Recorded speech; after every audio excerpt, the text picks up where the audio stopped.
March of 2023 regarding open meeting law. We will be conducting the Board of Selectmen's November 12th, 2024 meeting remotely. Participants that want to join the call can do so by clicking the link on the agenda. Please note that this meeting is a Zoom webinar format, and if you want to make any comments, you need to do so by raising your hand. Only those people participating actively in this meeting will be part of the panelists and may speak. There is no citizens' comments in this meeting, right? So what I'm going to do is this meeting is surrounding one item only. It is a dangerous dog hearing, and notice is hereby given under Massachusetts General Law, Chapter 140, Paragraph 157, and Dover General Bylaws, Chapter 83, that the Dover Board of Selectmen will hold a public hearing today, November 12th, 2024 at 2 p.m. via remote participation utilizing Zoom video conferencing technology for an order to show cause to determine a dangerous dog housed at 62 Yorkshire Road, Dover, Massachusetts.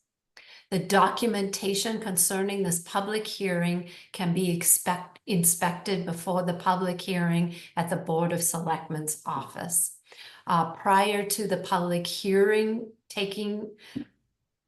starting, I would also like to call the Board of Selectmen's meeting to order, and I'd like to take a roll call vote. I am here, Robin Hunter. I'm here, Dave Haviland. All right, so I ask that people be patient with me. This is the first time ever that I'm conducting such a hearing. And because of this, I have asked legal counsel, Nina Pickering Cook, to actually run this hearing for us so that I, as a Board of Selectmen, along with David Haviland, can actually listen to the items being presented. So this is new for all of us in Dover. I would like to say this is the first time we've ever had one of these hearings, but I can't be certain. So Nina, with that, I'm going to turn it over to you to take over the meeting and begin the proceedings. Wonderful. Thank you, Robin. Nina Pickering Cook, Town Council. The first thing that we would like to do is swear in witnesses. Now, the way the hearing typically and how I would expect to run the hearing today is that we will receive testimony first from the complainant, the person who filed the complaint with the Board of Selectmen, as well as any police officers or animal control officers that responded to the incident. The board can then ask hearings of the complainant, typically there's also an opportunity for the dog owner to ask questions of the complaining party as well. Then we'd hear from the dog owner with any response, as well as any witnesses to the event itself, and then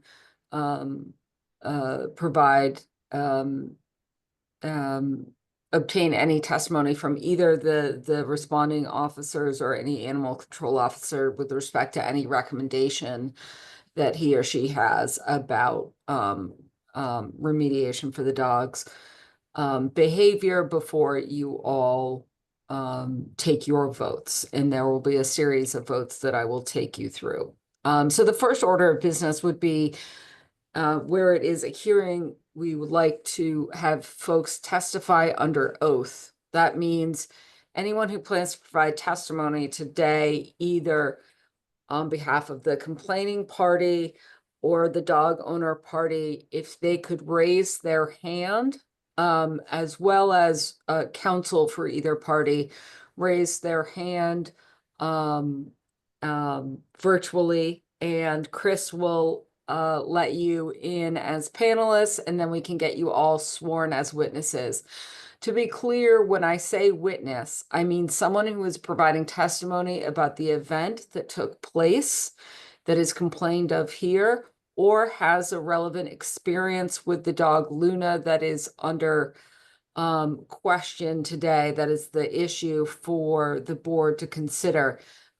This is not just general comment for the public. If you have general public comment, that would be called upon separately. You would not be providing testimony. So again, anyone who's providing testimony, please raise their hand.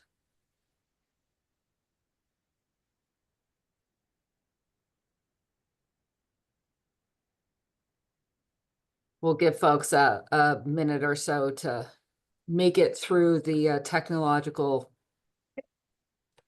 And Force Nina, I should field. add, for anyone that's unclear, the raise hand feature is located on the bottom of the screen, kind of right in the center.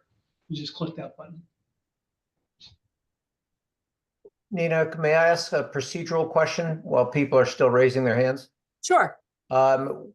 When would you like the Board of Selectmen to ask their questions? At the end of each step?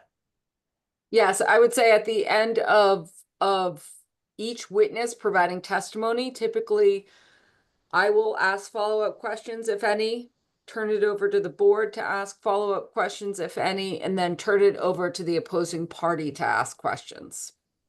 Okay, thank you. And keep me on the straight and narrow if I get out of order. Oh, don't worry, I will. Chris, you just let me know when everyone's all set. I think we're getting close. Hang on one moment.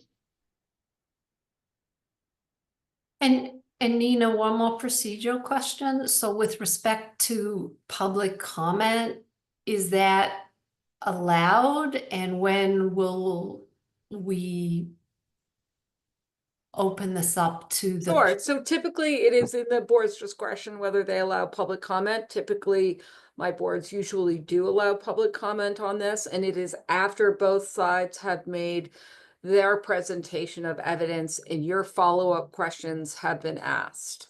Okay. And how do we handle emails that we received in connection with this? I think during public comment, you can just note for the record that you Okay. have received X number of emails from whoever in support of whichever side. Okay. Nina, I'm not seeing any more hands, so I think we're good. Great. And now if at all possible, if people could be on camera for this, or if not, just make sure you're unmuted. But if you could raise your right hand if you're providing testimony.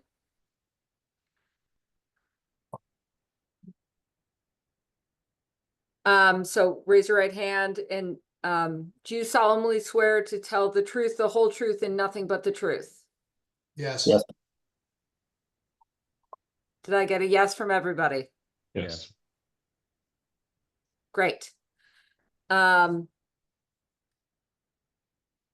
will move on to the presentation of the complaining party's case. Again, I don't need to be too formal about this, but the Buds, I believe you are the complaining party, and you certainly can begin with explaining what happened to you all, and anyone else who may be with you or witnesses to that event. Great, thank you. This is John Budd from 60 Yorkshire Road. I'm here with my wife, Elizabeth. Hello. I'd like to thank the Select Board for your time and consideration. I doubt that when you agreed to volunteer your time and talent in this position that you'd have to deal with something this unpleasant. Like us, I'm sure you'd rather be somewhere else. We'd also like to thank the 2 police officers who came to our aid and security shortly after the dog attack. We'd like to thank the 2 excellent ambulance EMTs that provided the initial treatment for Elizabeth. We'd also like to thank the animal inspector for their time whenever we had questions. And finally, we'd like to thank all the people that brought us meals, gifts, and flowers.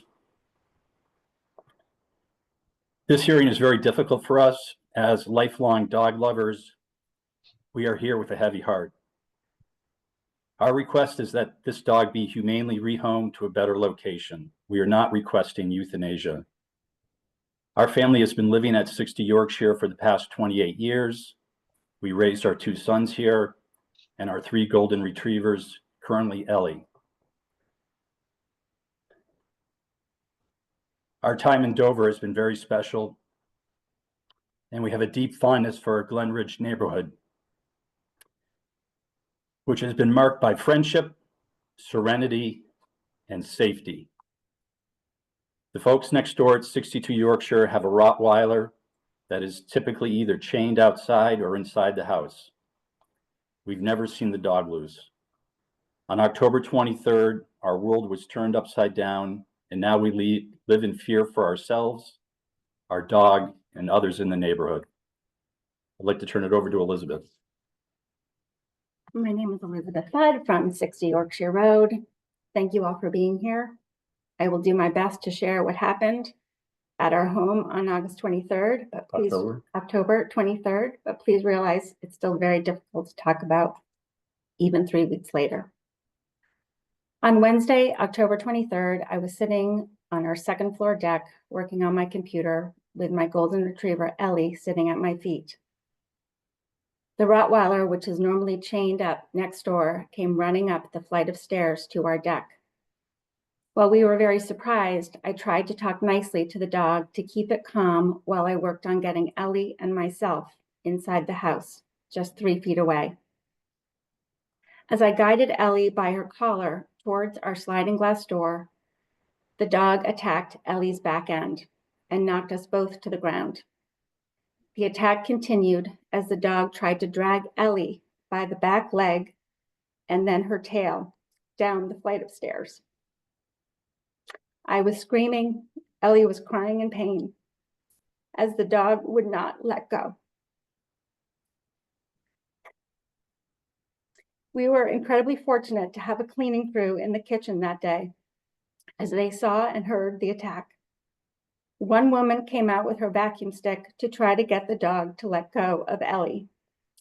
John, my husband, then arrived on the deck to help ward off the dog with the vacuum, while 2 other women from the crew helped Ellie and I off the ground and inside the house. I was bleeding from the face, and Ellie was bleeding from her tail and back end. Police and ambulance, animal control were all called to the scene. I went to Newton Wellesley emergency room with a deep laceration to my face. Ellie was treated by her vet in Medfield with multiple puncture wounds, as well as trauma to her tail.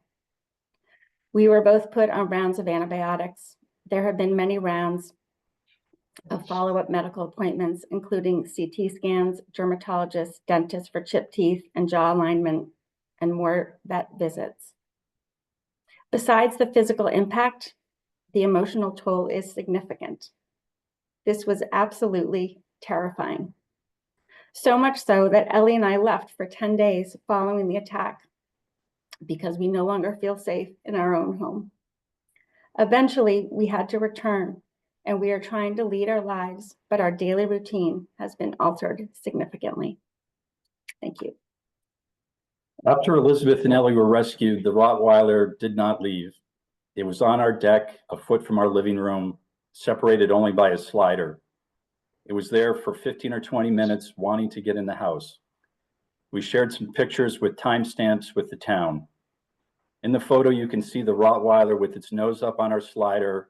And in the background, you can see Elizabeth's computer and phone on the table. Also on the deck floor, you can see the end piece of a vacuum cleaner. After notified by the police, eventually the dog's owner came to retrieve the dog. It seemed like forever. The animal control officer and police met with the dog's owner and came back to our house with more bad news. The dog was not registered with the town, and much worse, the dog was out of compliance with the state's rabies vaccination requirements. On top of the emotional trauma of the attack, the physical pain, the various medical appointments, Elizabeth would now also have to wait 10 days in fear that she might have to go through a rabies treatment depending on the dog's status after the 10-day quarantine. For those of you not familiar with the seriousness of rabies, do some research on what happens to a person who gets the virus. In talking with the animal control officer, they shared that removing a dangerous dog is an extreme step. Well, this is an extreme situation. Let me share some 2023 data from the Dover Board of Health to give some perspective. First, dog bites are rare. There were only 7 dog bites last year in the town of Dover. Second, dog bites involving people are very rare.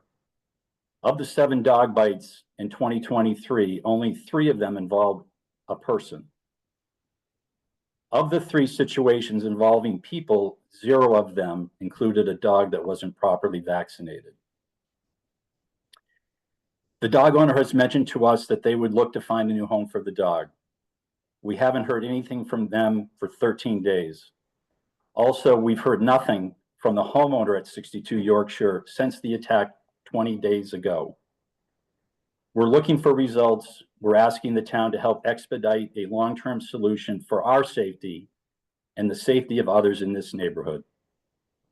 We'd be happy to answer any questions that the select board has regarding the event of October 23rd.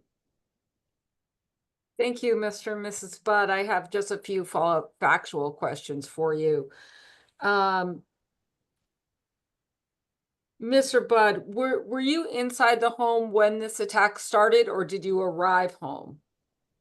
I was in the second floor upper corner, and I heard some screaming, and we've got an active young neighborhood. I thought it was some kids playing, but the volume increased, and it was, without exaggeration, blood-curdling screams from multiple women. And I rushed downstairs, not knowing what I was going to find. I was thinking that maybe one of the workers had a cardiac issue, or I didn't know what to expect. The last thing I expected to find my wife on the ground bleeding and a dog on the deck. The woman who came out with the vacuum cleaner was an older woman, and she needed to be protected. So I took the vacuum cleaner and she went inside, and then I followed her inside after that. Thank you. And Mrs. Budd, this is not meant to be upsetting or anything to you. I'm just trying to get facts out. Were you doing anything on the deck, or was Ellie doing anything on the deck that could be seen as a provocation at all? She was sitting at my feet. So you were quiet, there's not a lot of noise, no one's jumping around. Okay. No. Finally, I wanted to ask about any ongoing injuries for Ellie or for you. You've certainly spoken to the puncture wounds, I think, for both of you, as well as antibiotic treatment and emotional distress. Does Ellie have any ongoing injuries that we should know about? Okay. And do you have any ongoing injuries that we should know about? Yeah, in the fall, it appears that I dislocated my jaw out and back in, and I'm working through that. It's And your dental. causing a lot of headaches, Okay. and my chipped teeth are still needing to be addressed. Okay. Thank you. Madam Chair, those are all the follow-up questions I had. Do you or Mr. Havlin have any questions? So I have a few questions, and again, I'm just trying to get the facts together, so please don't take these as being disrespectful in any way. Is Ellie, is she a friendly dog, or does she tend to be an aggressive dog around other dogs? She's very friendly. She's Okay. sweet and submissive and very Okay. friendly. She's very social. Okay. And have there been any other encounters between Ellie and, I believe the other dog is Luna? Or Luna has been, tied up most of the time and there's never been any kind of an encounter? Correct. Okay. It's never been loose. So those were my questions. Thank you. I just would like to go on record that there have been several emails received regarding Ellie as a very passive, non-aggressive, and sweet dog. For the record, just wanted to put it on there. I have no questions for the buds at this time, but I would like to hear both sides and then ask some questions. Sure.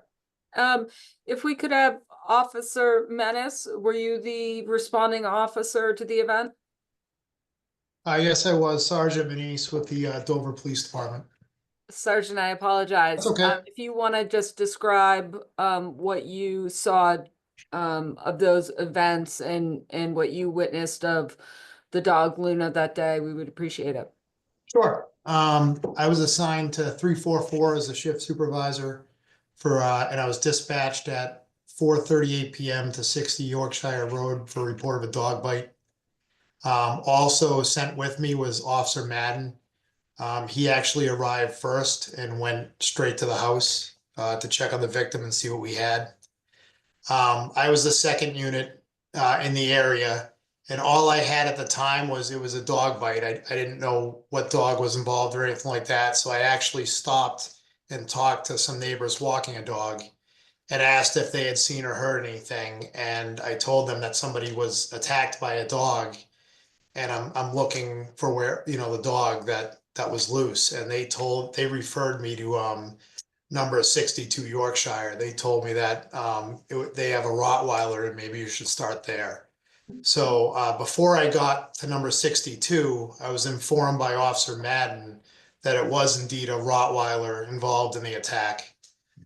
So I went right to 62 Yorkshire, and I saw a male standing in the driveway talking to another male in the car. So I came down the driveway and I asked the younger male outside the car, who turned out to be Mr. Lee, the owner, if he owned a Rottweiler, and he said he did. And I asked him where his dog was, and he thought the dog was in the house. I said, well, I think you better go get it because it just attacked a dog and a lady next door on the back porch, and I need you to secure the dog. So he quickly left. The other gentleman turned out to be his father he was talking to there. He quickly left, and I was able to secure the dog from next door and bring it back to the house.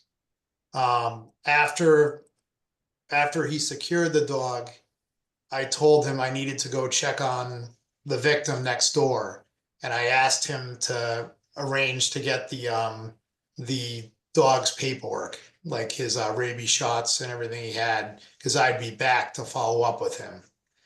I went next door and talked to Officer Madden over there, and I met the buds over there, and they told me the story, which was very consistent of what they just spoke about here.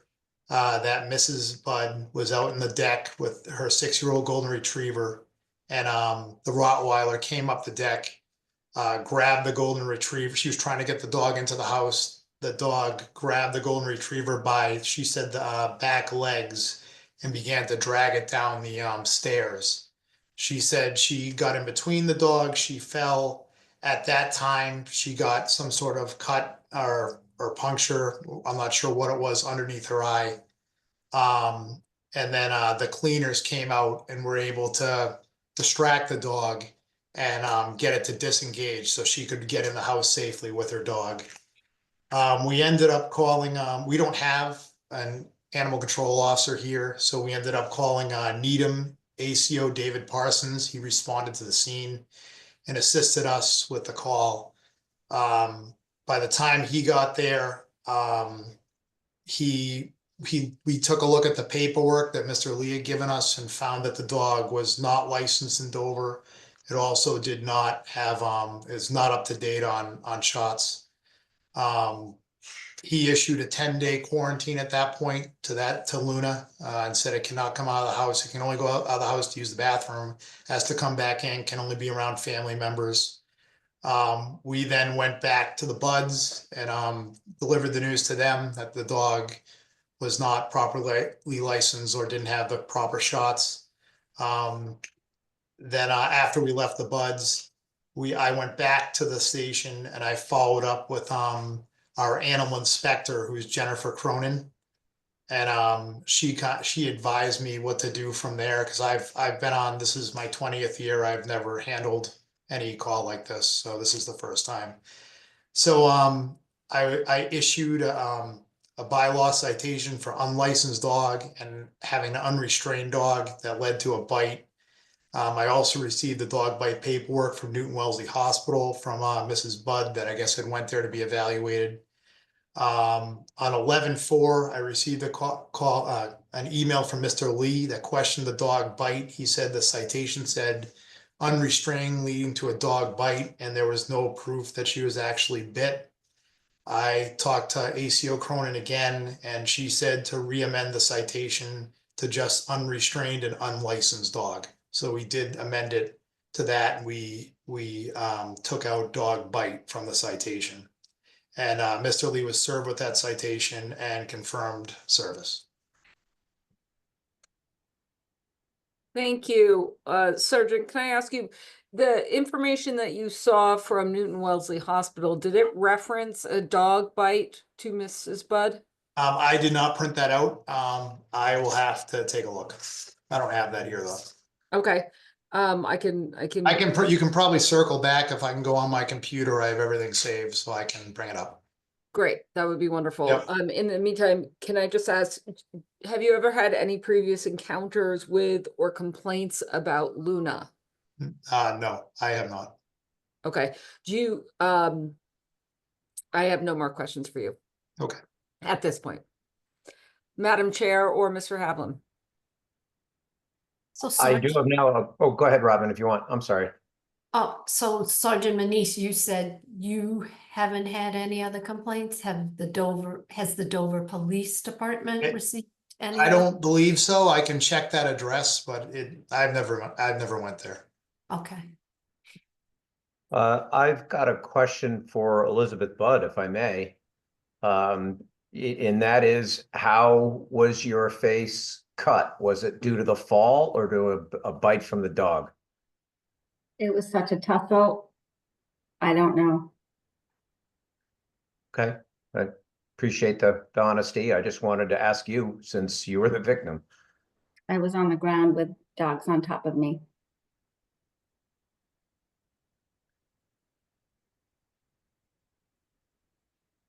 Any other questions from the two of you?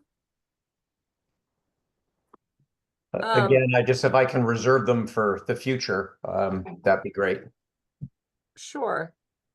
I know that the animal inspector Cronin is on as well. My understanding, based on what Sergeant Minnie said, is that you were not actually present or responding to the incident in question. Is that right? Yes, Okay, so you have no testimony to provide about what went on that day. not that day. No, just about the quarantine. And the paperwork from Newton Wellesley Hospital did say that it was unknown on the wound. But it was assumed that it was received from a dog, either, a claw or whatever. They just didn't know. They couldn't say for sure. Thank you. I don't have any more questions. Mr. and Mrs. Budd, do you have anyone else who is going to provide any testimony about the events of that day? We were not told to prepare for that. There may be people that are concerned citizens that want to share their observations. Sure. So we will allow time for public comment, for people to make their opinions known. Right now, we're just in the gathering facts stage of things. So if there's no one else, I would offer the opportunity. I believe, Mr. Cohen, you are the attorney for the Lees. Do you have any questions for Mr. and Mrs. Budd or Sergeant Manise? I do, thank you. Attorney Jeremy Cohen, Boston Dog Lawyers for Mr. Lee.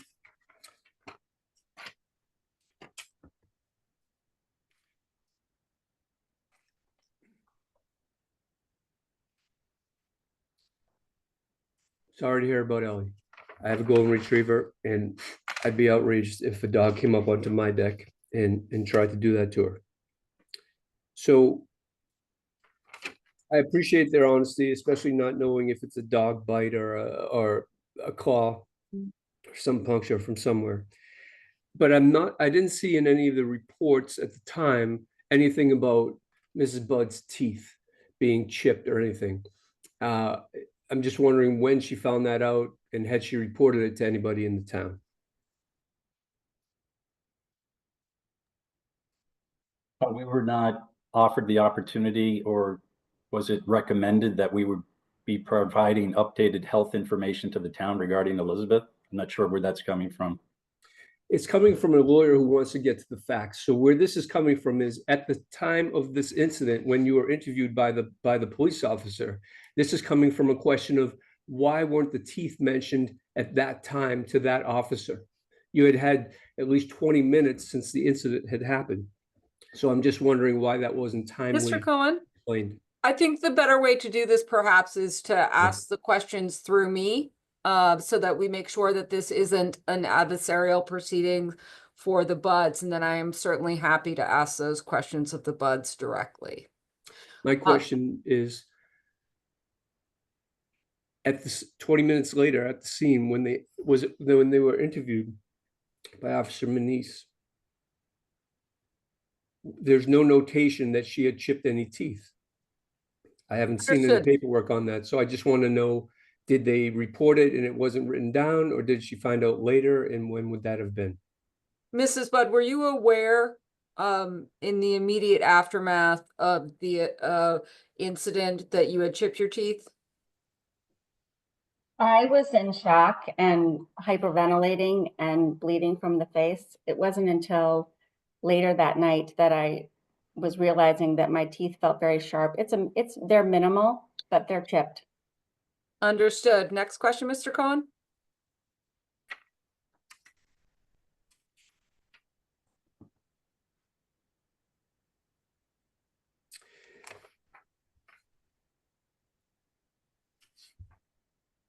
For Officer Manise,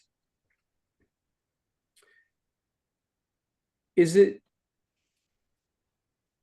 that Mr. Lee couldn't produce any paperwork to show the dog's last rabies shot, or that you confirmed the dog wasn't up to date on its last rabies shot? So was there a lack of proof, or were you aware that the dog was just way behind? No, the paperwork he provided showed the dog was not properly licensed. He didn't never license the dog. Yeah.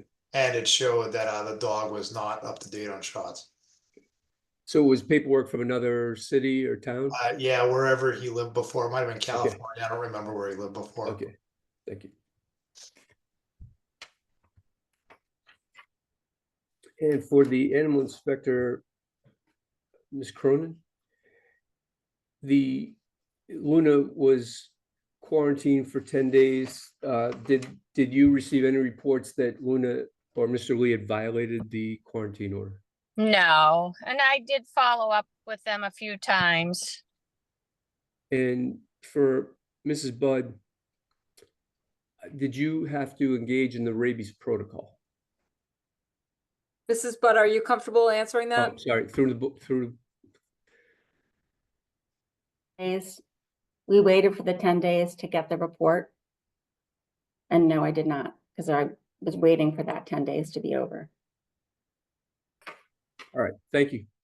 I don't have any other questions right now. Great. So now we will hear from anyone to testify on behalf of the dog owner as to the factual events of that day. Mr. Lee, I presume that's you? It is, and he's asked that I make a statement first, and then we'll have him confirm some of the things as he's under oath. So I can't say enough how much I appreciate the Bud's honesty. Having been through so many of these hearings, sometimes there's embellishment to try to make things worse than they were. And I think that what Luna did is correctable. It's not right, but it's correctable. And I know that early on, Mr. Lee reached out to the Buds at least on one occasion, maybe more, to try to say, what can I do to make you feel safe here? And he had offered to rehome the dog. From my understanding is that offer, he was told that would not be enough. And I'm just talking about what to do with the dog, not anything else that might have of the injuries. But anyway, what we know that there's been no other incidents on record here, that the ACO doesn't have any other reports of anything going wrong with Luna. Luna has lived there for 1 year. When Luna and her family came here, it was just in September of 23. And my client has 4 kids. He was getting adjusted, and he didn't license his dog. And that's not right, but he's already been punished for that. And the punishment for that in the bylaws is a fine. What Mr. Lee has gone on to do is to try to figure out, well, what happened. So now we know what happened. His 17-year-old daughter had put Luna outside, and Luna was tethered, and she would often be tethered outside without a person, and a tether meaning attached to her collar. Well, this collar was a prong collar, and it ends up that one of the prongs, they came undone. So that's how Luna got loose. It's still Luna's fault, and it's still Mr. Lee's fault, but at least now we know how the dog got loose. Now, what have they done since then? I submitted pictures to the board, Mr. Lee did, that show the two collars now that Luna wears. So one is the prong collar, and another one is a nylon collar. And the tether at the time would be attached to both, except they're not tethering her now. If they tether her, there's an adult outside with the dog. So their commitment is that Luna is not going to be outside without an adult. They've also, now these 2 collars clip obviously to a leash, but now Luna is muzzled. It might have been the animal inspector or the animal control officer from Needham had ordered, not suggested, but ordered that the dog be muzzled. While the bylaws say you can order it, the state law prohibits that. But nonetheless, he has complied with that. There's been no concerns that Luna has been outside without a muzzle when off the property. He also is working to engage a trainer on the one part that Luna needs to get better at, which is recall. Now, Mr. Lee wasn't home, I believe, at the time this happened, but when he did come home, but somebody should have been able to call for Luna, and if the distraction wasn't too much, she should have come back. Regarding the attack, it was, as far as I know, I haven't seen anything but a $500 vet bill. It's $200 to go to the vet. I haven't seen any pictures. Usually at this time, we have all the information about the injuries to the other dog, but it sounds as though they weren't significant enough that she needed any type of overnight stay, any type of rehab, and she's doing better now. Still shocking that your dog gets bit, but being bit in the back is different than being bit on the chest or on the sides, where a dog is truly going for to appease its aggressive prey drive. Here, another key thing to remember is Luna is not human aggressive. We have no record of Luna ever biting a person, even in this instance. So we need to keep that in mind as the board, as we meander through this hearing, that there's been no human aggression. Luna is 6 years old. She's spay. I've supplied you again the pictures of her with the muzzle on and the collars.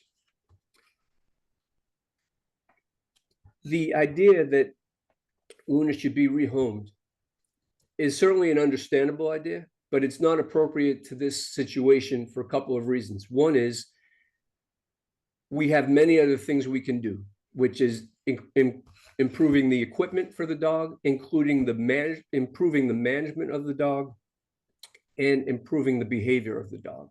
So the management comes with, as you see, there's a sign indoors: do not leave any doors open. There's been no allegations that the dog has escaped from the house. But management meaning they're engaging a trainer, but the trainer is really for the owners too, for the people who manage the dog. And this was just as shocking to them as it was to the bud. So they need to get better at that. Equipment wise, they've improved things. significantly voluntarily if there were other items regarding equipment that animal inspector or animal control suggested, they would obviously consider it. Another reason that this keeps coming up that you could rehome the dog, but is that because your bylaws say that you can rehome the dog. But what we all know in this dog world now is since 2012, a town cannot order that a dog be rehomed. So I appreciate that the buds are not looking for euthanasia, but they may have been looking to rehome the dog because it does suggest that in the bylaws, but it's just not an option for the board. So then we're left with, all right, what kind of dog do we have? Do we have a nuisance dog, a dangerous dog? Certainly something happened, so we're not going to dismiss the complaint. We're not asking for that. We're asking that under the law, and I supplied the board with three different sections of the governing law, Mass General Law, Chapter 140, 157. Whether you deem a dog a nuisance dog or a dangerous dog, you have the same power if an order is violated. In those three statutes that I supplied, which is 157 little h, 157 capital A, and 158, all give the board the powers they need, and it's in the packet I supplied, to show if there's a violation of something you order, this dog can be seized, it can be euthanized, there can be a fine against Mr. Lee, there can be criminal charges brought up. So, and those apply whether the dog is a nuisance or dangerous. So why go nuisance if the dog bit somebody, bit a dog? One reason to go nuisance is you have broader powers to suggest remedies. So under nuisance, the board can say, all right, let's do whatever we need to do to ameliorate the cause. And that's what state law empowers the board to do if you deem it a nuisance dog. And one way to ameliorate the cause is, well, three ways are the three ways I've already suggested, but one of them, training, is not something that you can order if you deem the dog a dangerous dog. If you deem the dog a dangerous dog, there's 7 options. One of them is death. One of them is microchipping. One of them is spay, but none of them are training. And I think we really need training for the owner and for the dog to prevent this from happening again. And if it were to, if somehow the dog were to get out, to have that recall to come back.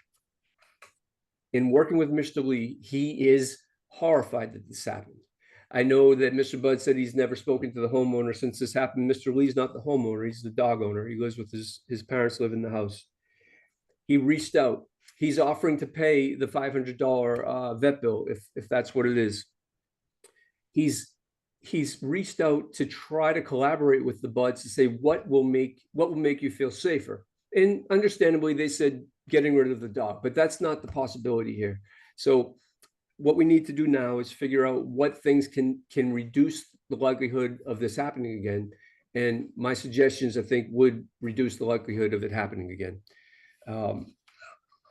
Mr. Lee will speak. He'll speak to some of the things that I just spoke about, just to confirm them, since what I say is not under oath.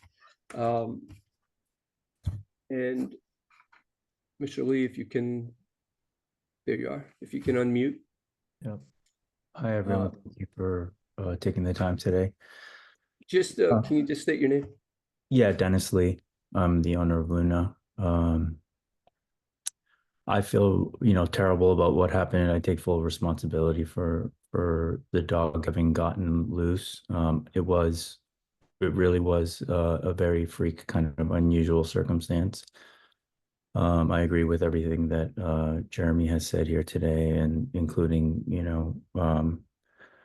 appreciating the Bud statement, and that I am, myself and my family and my kids were equally horrified about what happened. What else? A question I have for you is, were you home when it happened? I was home when it happened. So when were you made aware that it happened? What's that? Well, there seems to be a gap between when it happened and when you went and got the dog. So can you tell us why? Sure, yeah. So I was inside the house. The dog was tethered outside. My father was visiting and he was leaving, which is when I went outside in the driveway and I saw when Sergeant Manise approached us at that time. I was outside for maybe 10 minutes speaking with my father about some family matter, and I didn't notice that that the dog was loose, and I didn't hear anything going on, so I wasn't aware or alert of what happened. But as soon as the officer came to me, I followed his direction. In this tethering outside, what did that mean? What were you, how, you had been doing it for a while with Luna. What does it mean to tether the dog? What was she tethered to? She's tethered to a tree stump on the opposite side of the house from the buds, on a prong collar, and we don't do that for extended periods of time. Occasionally when the weather's nice or we have somebody over and they're afraid of dogs. But we do have many people who come over, including children, and Luna is not a problematic dog in terms of her behavior. And since the incident, October 23rd, what's going on with the tethering now? You heard me speak to it, but what do you do now? We no longer tether her outside. I believe I conveyed that not only to the animal control officer, but also to the buds, and we will no longer tether her outside. We're taking, when she has to go to the bathroom, we take her outside with the two collars, and we have a tether from her leash. So if someone were to drop her leash, they would be attached to it. Okay. And as far as walks for exercise go, I'm taking her in the car to another neighborhood down in either sometimes in Natick and sometimes in Wellesley. Okay, and regarding my comments about the equipment, and I shared with you what we shared, let me ask this, does the board have that packet of 6 or 7 pieces of paper that I've been speaking about? David Robin, that was forwarded to you from me this afternoon. I thought there were 4 attachments, is the last one. I'll give you the timestamp. Michael, if you could, perhaps since he's talking about photographs, if there was a way you could share your screen so you could see the photos and everyone knows what we're looking at. Maybe Sure. Mr. Cohen, you can take us through them. Sure, that'd be great. So there were 4 photographs attached. Okay. I think it helps to make sure the public is aware of what you guys are looking at. Okay, right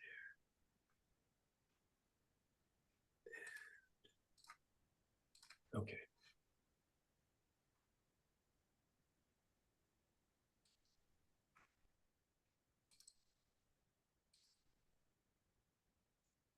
Okay. Can everybody see this first sheet? Right. Luna. So there's a picture of Luna, just so we have her. There's a prong collar on her. Sully, what did you do with that prong collar? The one that broke. Did you find a link or something? No, it didn't break. It was I don't know if you're familiar with those collars, but they're linked to each other, and it's through like a pressure tension. Like one side barely fits in the other, you have to squeeze it and put it in, and that's how all those links are put together. And one of the links was undone. Okay. So undone or broke, yeah, they don't really break, but they come undone. It was not broken. It was undone. Yeah. Okay. Had that happened before? No, it had never happened before. The previous weekend, my daughter mentioned that her collar fell off when she was playing with her in the house. And, it could be that she put it back on not correctly and nobody noticed, but she had not mentioned that to me until after the incident had happened. Okay. And since the incident, this is the muzzle that Luna has? Yes, that's correct. I'm wearing.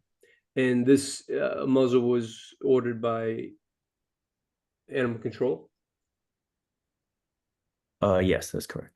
Was it the Needham animal control officer, or do you remember who ordered it?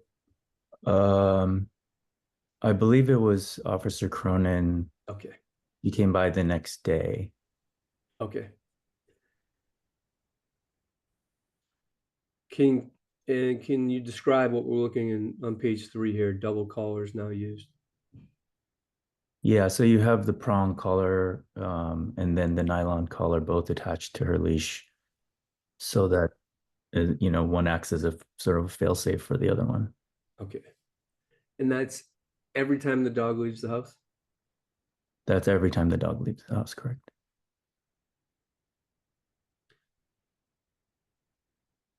Now, this do not let the dog out of the house, make sure the door's always shut. I had recommended something like this, but, and that's what it looks like now. There's a sign up by the front, by the doors. That's correct. Okay. But in the past, had Luna, was this a problem? Was she escaping from any doors or anything like that? No, it has never been a problem in the past. She's not a dog that runs away. I've had dogs in the past that are wily and they don't want to stay nearby, but she's sort of the opposite.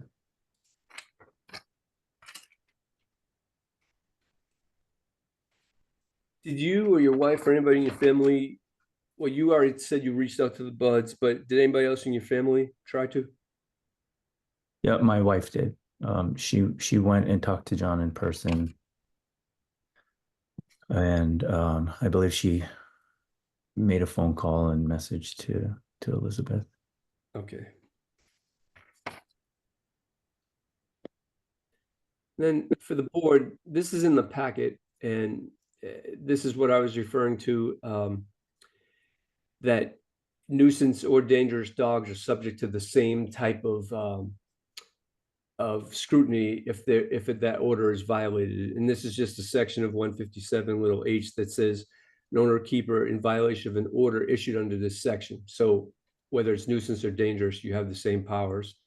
And then in a second place in the same statute, same chapter, if you fail to comply with an order of a hearing authority, there's the fine, there's up to 60 days in jail, which has happened. So it is a power that the city and the court would have. And lastly, again, if Luna were to get loose, a police officer, constable, animal control officer can capture, or if they feel there's a threat to public safety, euthanize the dog if found to be in violation of an order of the hearing authority. So it doesn't say what nuisance versus dangerous, just says an order. So there's already a muzzle order in. And unless anybody has any questions about these 7 pages, I can stop sharing. I don't have any questions about the pages. Okay. Thank you for letting me share that. But a question I have for you, Dennis, is we want to trust you. We want the buds and people in the community to trust that this was just a one-off mistake. But coming here, but we have to address, even though you've already been penalized for it, why wasn't your dog licensed in the state? Because we need to know that you recognize your responsibilities. Yeah, I take full responsibility for her not being licensed. I moved from San Francisco back here into my mother's home last September under some stressful life circumstances with my business in San Francisco, and I have a 19-year-old daughter who was undergoing knee surgery at the time, and it was a big stress on our family because she was being recruited to play soccer, and this was, if you can imagine, was a very like earth-shattering incident for her.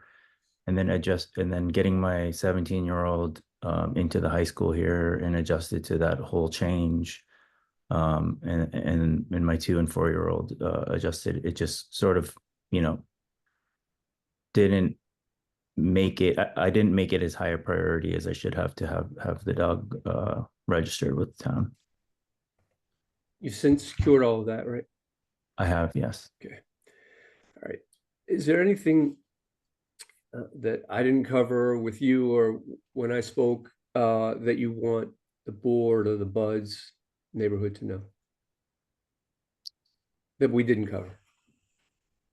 Yeah, no, I mean, I just want to say again, I'm extremely sorry and apologetic for what happened.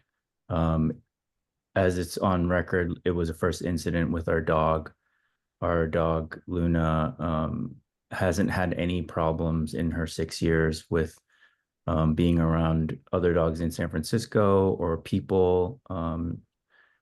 She grew up around my kids and babies and their friends, and we've never had any sort of even fearful complaints about her or even complaints about barking. She'll bark like any dog will if there's another dog there, but she's not barking all day long or anything like that. She's pretty quiet. She's here right now, and we haven't heard a noise from her. But So last thing, and I just want to emphasize this because in prior hearings I've been at it, it might come up again, and while you're here with the opportunity to answer this, you're under oath. Yeah. When the question comes up, if it comes up during deliberation or from a question for somebody else, how do we know that this dog didn't have other incidents in San Francisco? Because we don't know the prior 5 years. You're under oath sharing this information. So can you state again what Luna's history was before she came to Massachusetts? She has no history of incidents, aggressive behavior.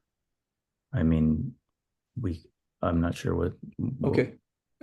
You've already said it. I just want to make sure it was clear. So prior bites to dogs? No. Anything related to humans? No. Okay. All right. Thank you. I don't have any other questions. Great, Mr. Lee, thank you. And I'm going to ask you a couple of questions here. I guess I'll start with where your counsel ended, which are prior complaints about Luna. He made it very clear to say that there have not been any biting incidents. Have you received any complaints about Luna in the past, even if they did not rise to the level of a legal incident? No. Okay. Does Luna have any prior training? Or do you all have any prior training with Luna? No. Have you had Luna since she was a puppy? Yes. Did you do any informal training with her? Yes, she can sit pretty. She comes when she's called. Basic dog stuff. Okay. I'm very curious about what sit pretty means, but we'll go over that another time. How many dogs have you owned in the past? During the course of my life? Yes, you personally.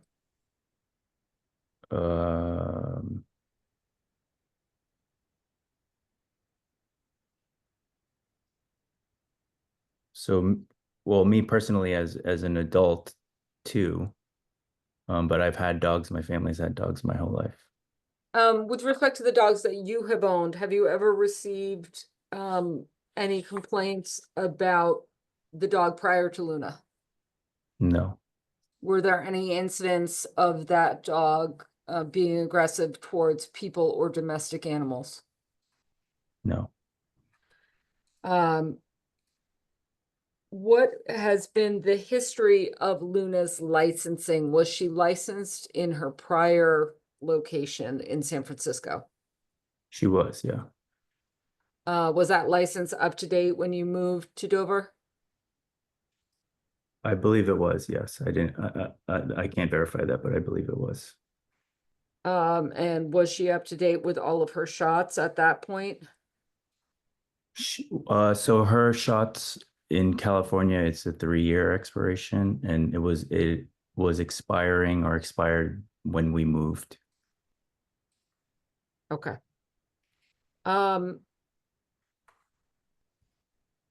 Looking at I have a couple of questions about the way that Luna has been restrained. And I confess to not currently being a dog owner, so you may need to explain some of this to me. What is the purpose of a prong collar? Why it looks like it has some sort of spikes that go into the dog. Is that a control mechanism? It is, yeah. And why did you choose that collar for Luna? I think it gives more feedback to the dog. Okay, can you tell me what you mean by that? Sure, when the dog pulls on the collar, or if you were to pull the dog in a direction, the dog would feel it more than a soft nylon collar. So is this And primarily for walking the dog? Does she wear the prong collar all the time? She wears a prong collar for walking, yes. for walking. So inside the house, she usually doesn't have a collar on at all. She usually does not, no. And did you select a prong collar for Luna due to any particular personality traits that Luna has? No. Have you used a prong collar for all of your dogs? No, not all of my dogs. Why use one for Luna and not your prior dog? I used one for my prior dog, but not for the smaller dogs. Okay. Is it fair to say you used it for a larger dog like Luna to be able to have better control?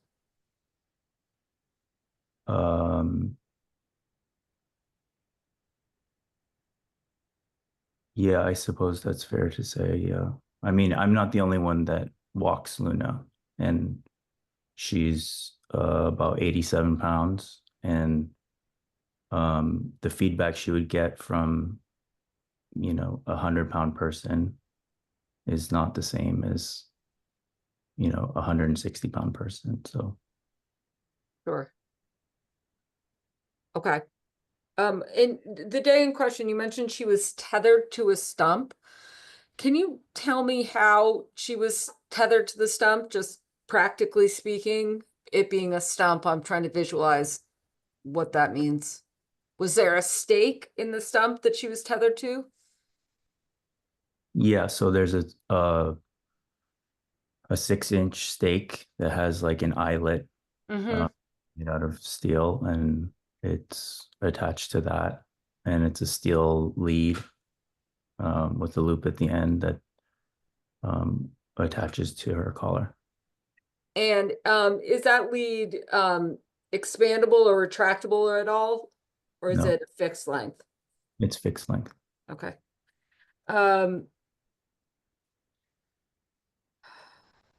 We saw the picture of Luna muzzled. At what in understanding she was not muzzled prior to the incident, but it's your testimony that she's been muzzled since then. When do you muzzle her at this point?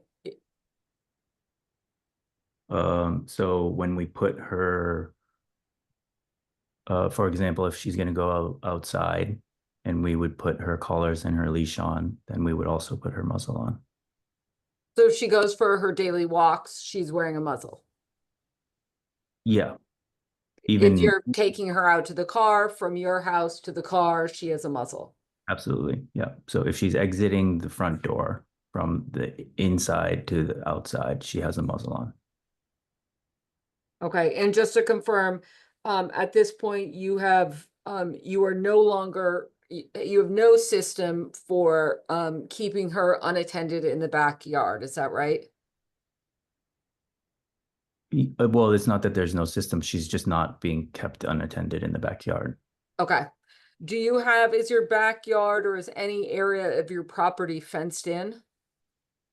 No, I mean, we have a swimming pool that has a swimming pool fence around it, but no. Okay.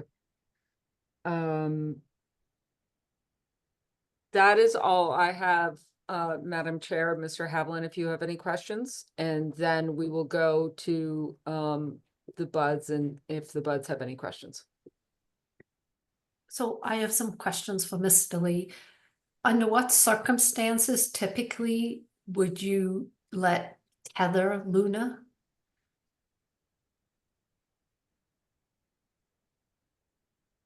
Um, Is this pre-incident or post-incident? Pre-incident, because post-incident she isn't being, so is it just when you or your family were busy and she needed to relieve herself, that's when you would tether her, or? yeah, it would be. She wasn't tethered very often, but Okay. say,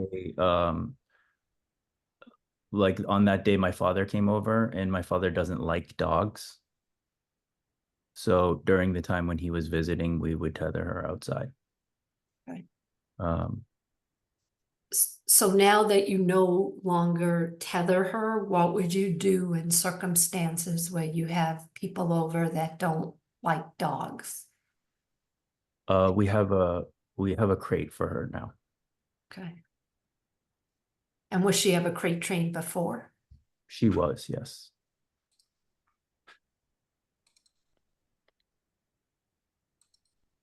Mr. Havlin? Thank you. So, Mr. Lee, some of these questions have been asked, and they're going to be a little out of order because they've been garbled. But I'm going to like to go through them and just confirm a few things, because there's been conflicting testimony from the police reports and what's been said today. So, just to confirm, how old is Luna? She's 6. She's 6. Okay. And you got her as a puppy? Yeah. May I ask from how you acquired the dog or from whom? From a breeder in California. Okay. And at that time, the breeder gave it the shots as a puppy? I got shots for Luna. Okay. Was a identification chip put in the puppy? No. Okay. And you say that the dog was properly licensed in San Francisco? Yes. And you said that you believe the shots were expiring when you moved? Yes. Help me understand then, this might just be simple math on my part, but you said that you moved here in September of 2023, yet the rabies were expired in 2022. So that's a year gap from the timeline.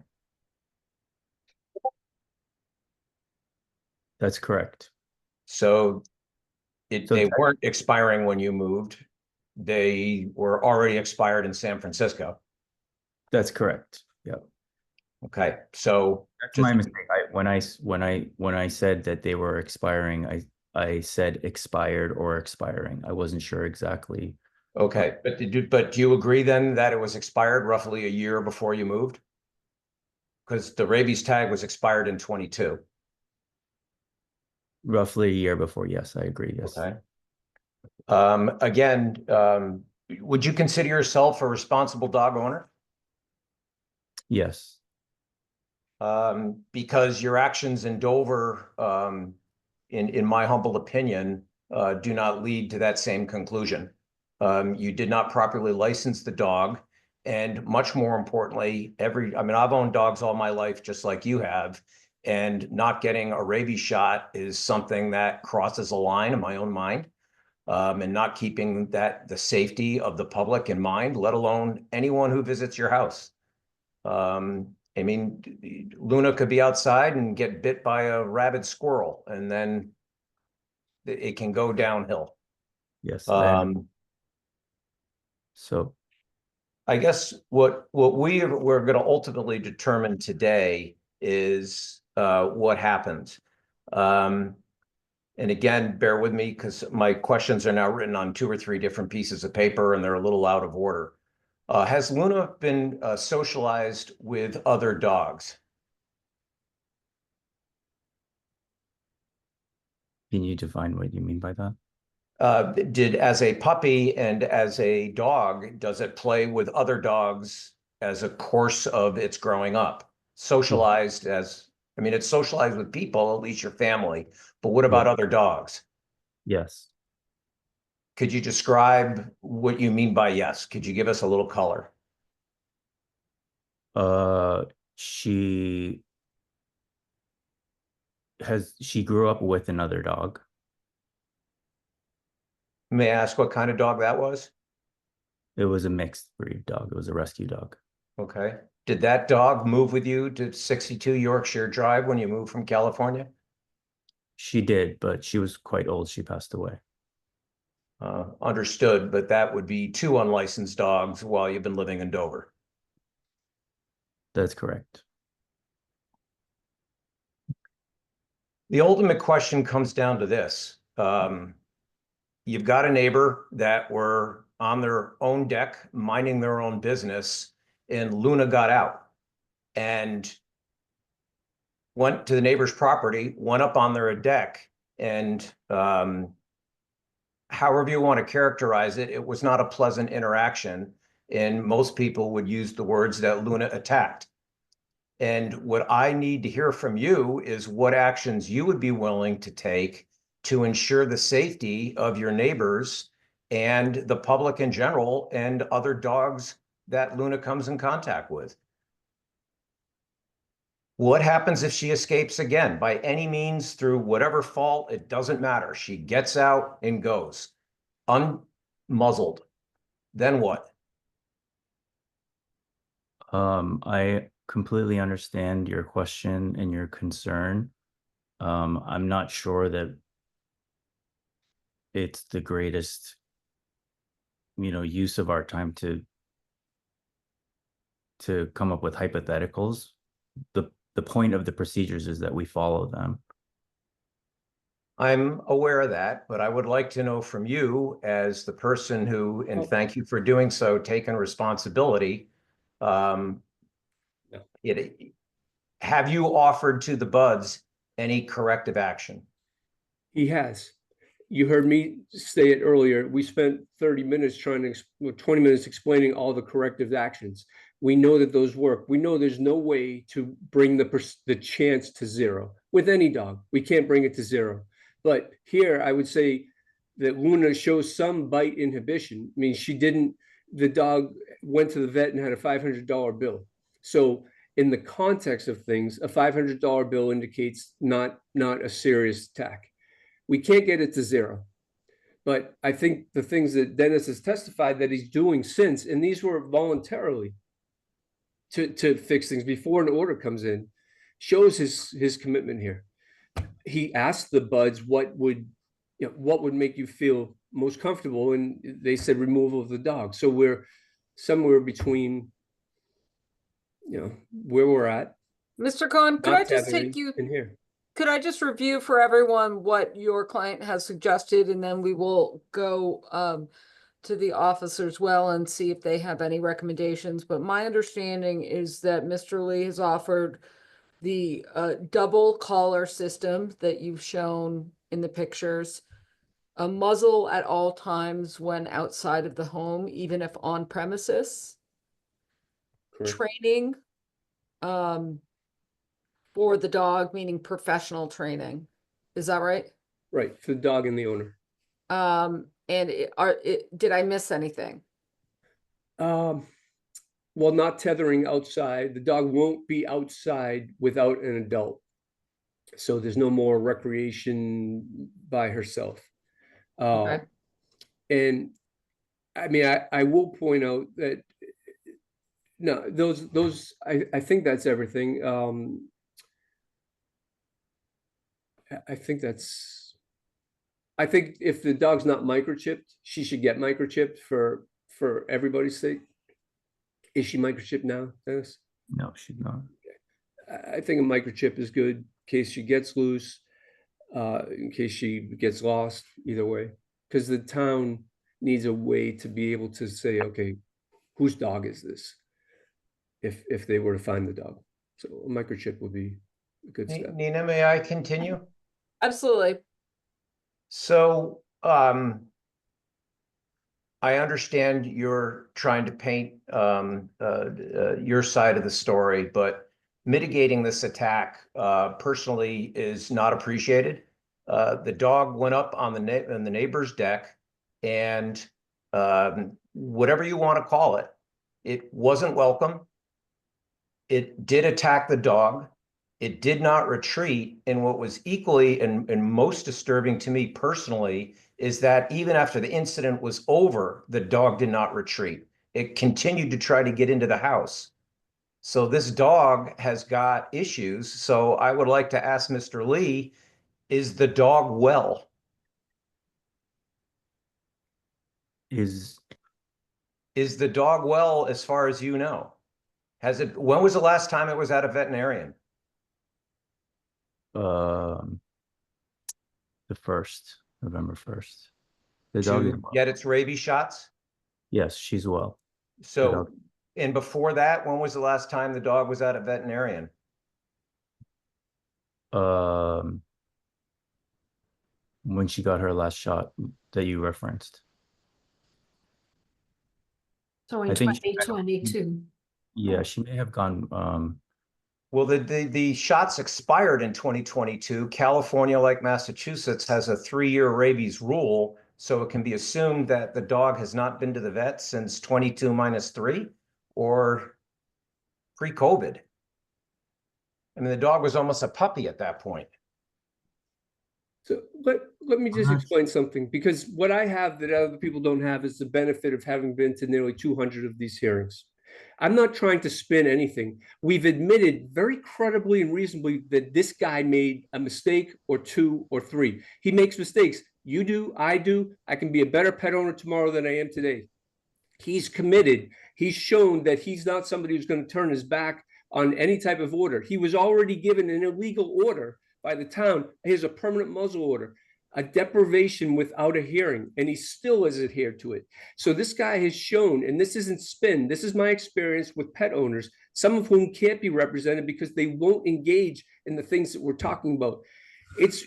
You're absolutely right. You don't want this dog happen. It can't happen again.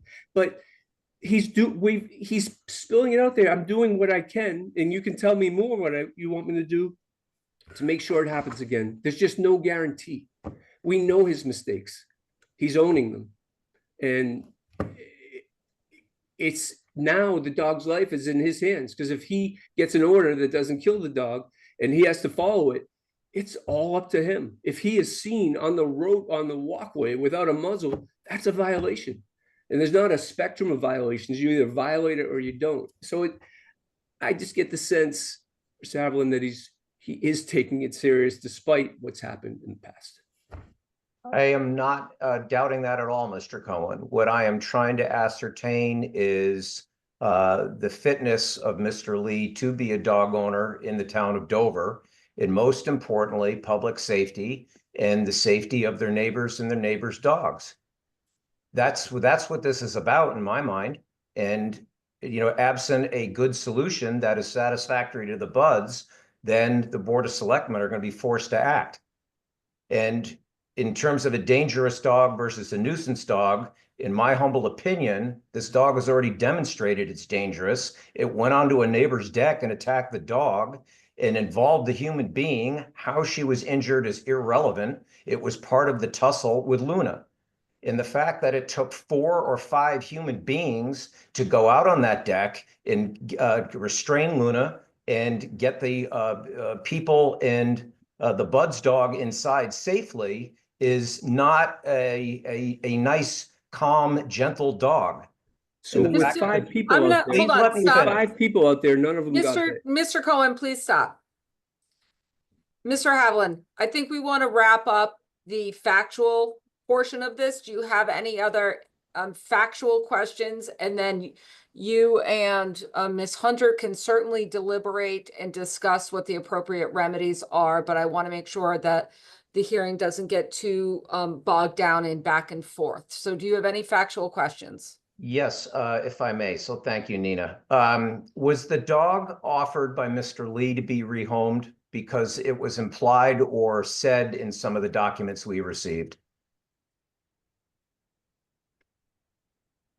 He may have suggested it, or it was suggested to him, but it was rejected anyhow. But it's not, that's before he engaged me to find out there's a whole host of other things you can do. Well, I'm just confused because the Buds opened this and they said they didn't want the dog euthanized. They wanted it rehomed. Mr. Rehome- Havlin, Yep. the town cannot order the dog to be rehomed to another town. That's not. I couldn't agree more. That's going to be my point, Nina. Okay, that's not an option available to us, but it is an option available to the neighbors, especially if it is deemed a dangerous dog and we take the most extreme measure. So I'm trying to come up with a solution here where the neighbors in Yorkshire Drive are comfortable and feel safe. Can I, Mr. Havlin, can I just say, yeah, so as I stated before, I'm very sorry about the incident that happened. There's nothing, I cannot go back in time. I did offer to the Buds to have the dog rehomed, and it was, it wasn't met with any real feeling of common ground. That's the dog incorrect. the dog is That's listed. not a factual statement. Okay, the dog is listed for adoption. I don't want the dog to be killed. This is one incident that was, completely my fault. I take full responsibility for it. The dog is scarier. The way the dog looks is far scarier than the dog actually is. And she is a very sweet dog. I have many friends and family who have spent a lot of time with the dog with, not even a semblance of danger or aggressiveness. And I just, as the owner of the dog, I don't want her to be unjustly incriminated and, put into a situation where she will be euthanized, like say in a shelter or something like that. And would rather find her a place where she can actually live, where she will be rehomed, not in an orphanage type of situation. I can certainly appreciate that and appreciate your sentiments towards Luna. I mean, we're all dog owners here, so. Okay. So that is an option, and that is something that I'm aggressively exploring. When I expressed that to John, he told me that it wasn't good enough. And It's not an accurate statement. I have a text message from you. Yeah, I have your text. You said it would take. Guys, stop. Yeah. You can ask questions, Mr. Budd, after Mr. Havlin is finished.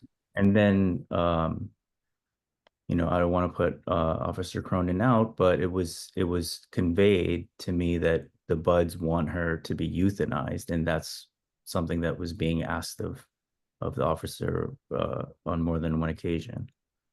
So I completely understand what everybody's saying. I'm very sorry. I unfortunately cannot go back in time and undo what has already happened.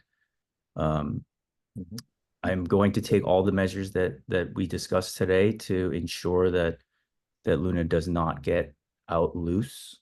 I think it's no small feat to have to drive your dog off property to walk her.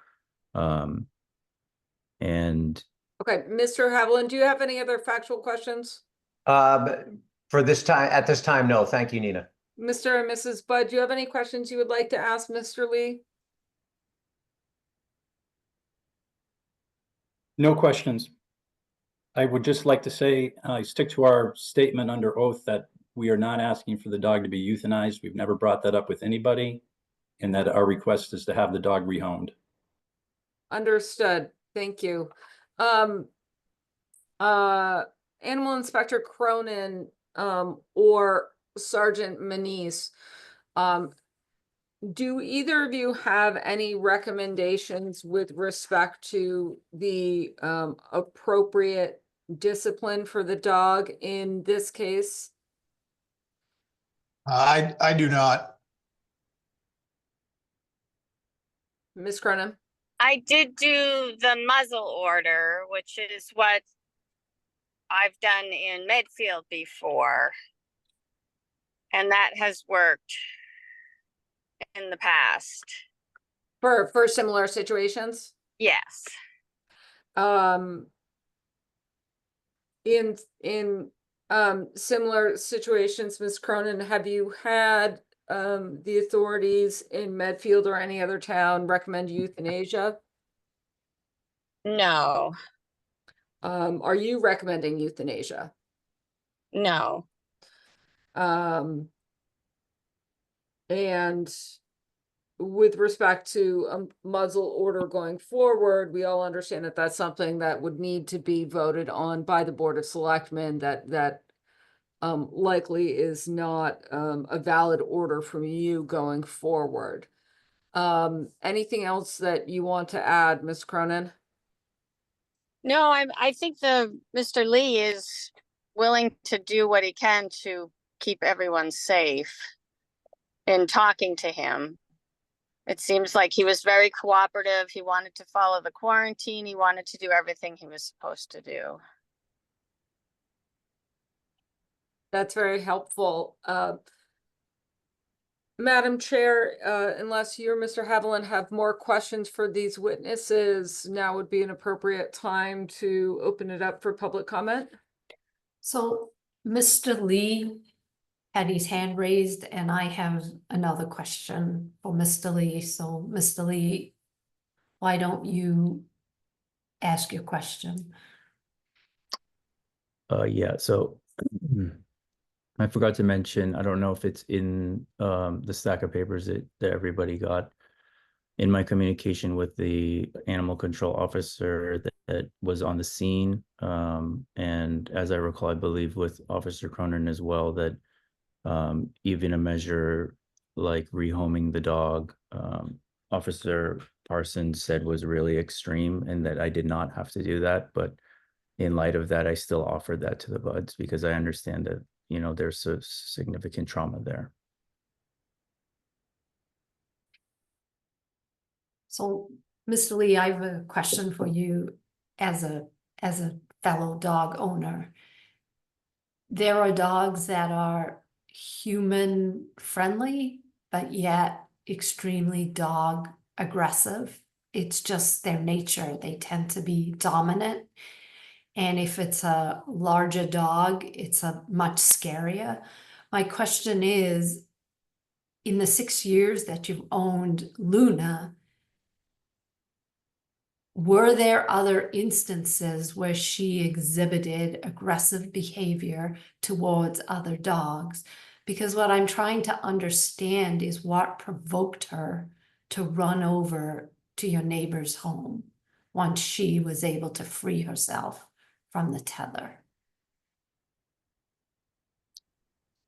Yeah, that's a good question. I'm trying to understand that too. I mean, to be honest, typically when she's in our yard, there have been multiple times where she was not tethered or on a leash, and she does not run away. She usually runs right into the house. So, and then to address your other question, you know, to say in the city, like a dog park, like Right. that's too much stimulation for her, and like too many other dogs. But I have friends with dogs that you know, she can interact with other dogs as long as they're being supervised, and you know, simply because of her size, right? So like oftentimes it's not just a big scary dog, it's that the other dog might not feel comfortable with, you know, it's a mutual thing, you know, like fear and reaction kind of can escalate very quickly. So she doesn't go around trying to chase after and kill dogs, if that's what you mean.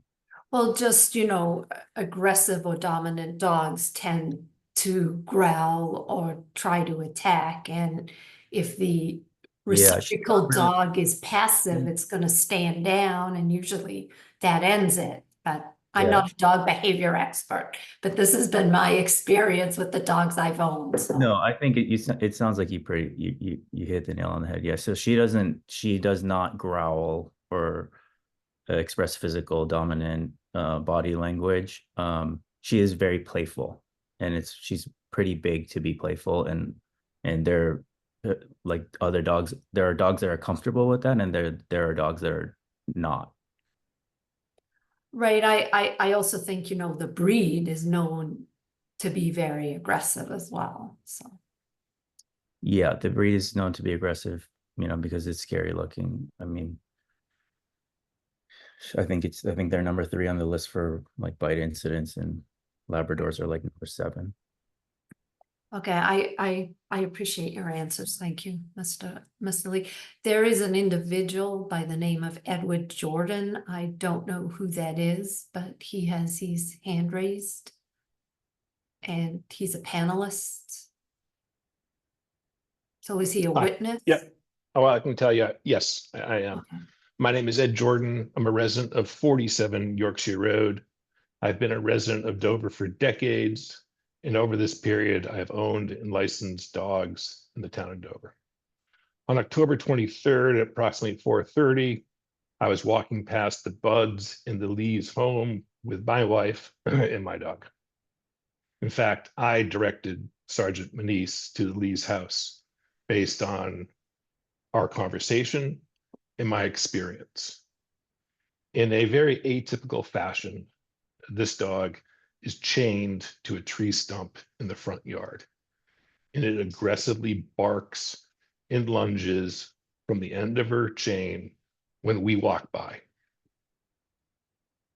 I have little doubt that if the dog did not go out back and it went out front, we would have been the victims on this day. We have a lovely neighborhood. It's full of kids, and this is a scary situation. Thank you, Mr. Jordan. When, if I could ask you, you mentioned, was it Luna that you saw chained to the tree stump in the yard? Luna is frequently chained to a tree stump at the residence on Yorkshire Road. Okay. Have you ever And seen Luna off that tether or I off have not. leash? Nope. I've not. I often wonder if it's going to hold her, because as mentioned, in a very atypical fashion, the dog barks and lunges at the end of the chain. Yeah, she's constrained by it. She's pulling against it. Is that right? She's retained by it. That's all I have.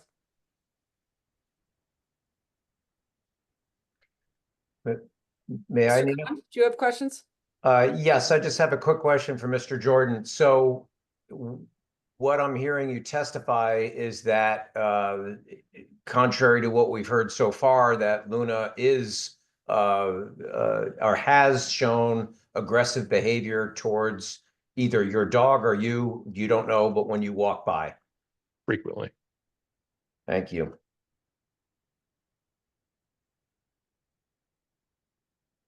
I believe Mr. Cohen has his hand raised. Thank you. May I inquire, Mr. Jordan? Please. Mr. Jordan, twice you said in an atypical fashion. So do you mean an atypical fashion for the neighborhood, an atypical fashion for dogs? What do you mean by atypical? Both. Having owned dogs for over 50 years, it's atypical. The dog is chained to a tree stump and aggressively barks and lunges when you walk by. So what part is atypical? The fact that it's chained and the fact that it's doing it. Barking and lunging? Yeah, aggressively. But you keep walking by, right? I mean, you're not, you take that path still. Yeah. Okay. And the dog has not got loose and bothered you and harmed you or your dog or anybody else you're walking with. Has not harmed me, no. If that dog was not there in that area, would you feel safer walking by? I think that's It would be, Well, I guess it's not, you don't have to answer it, but I guess if he's talking about removing Dennis is saying about not leaving the dog tethered in there, it obviously would give the community a little bit more sense of safety because they don't have to walk past there and wonder if the dog's going to get loose or not, which is one of the remedies that was suggested. Okay. So for me, I'm trying to understand, Mr. Lee, I believe, stated that it was not common for the dog to be outside tethered. Mr. Jordan is suggesting that it was a frequent occurrence. So perhaps we could define what infrequent and frequent is. You know, Mr. Jordan, it sounds like from your testimony, almost every time you and your wife go out to walk the dog, Luna is chained outside. Am I taking liberties with your statement? prior to October 23rd, I would say it was very common. Okay.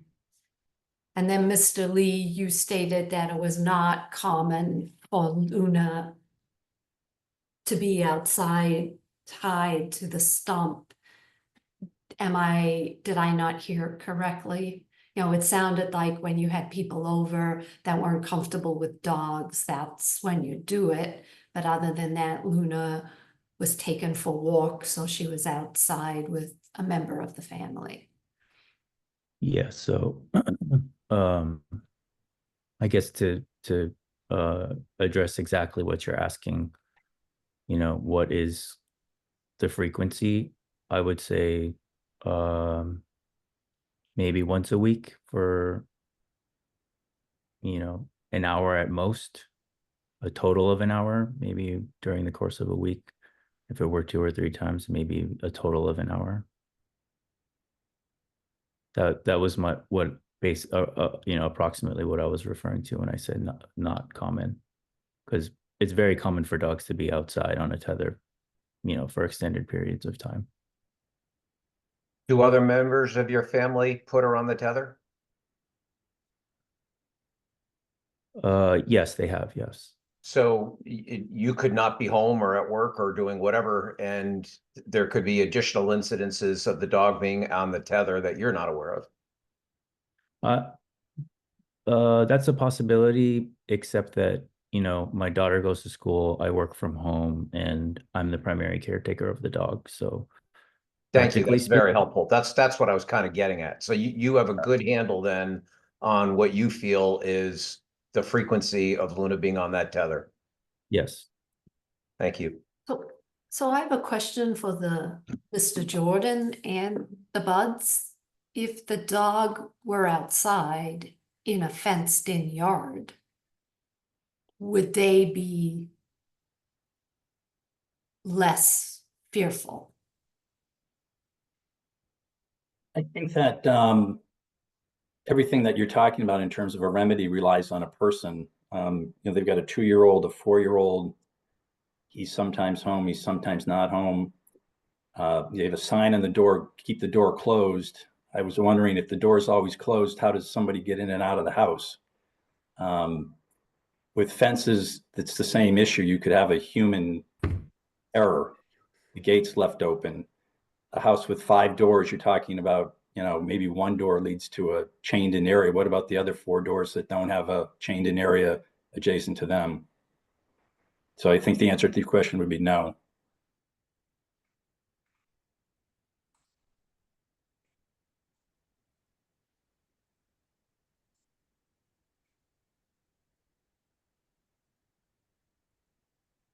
Ina, at what point is it worth sharing with the public what remedies are available to the Board of Selectmen?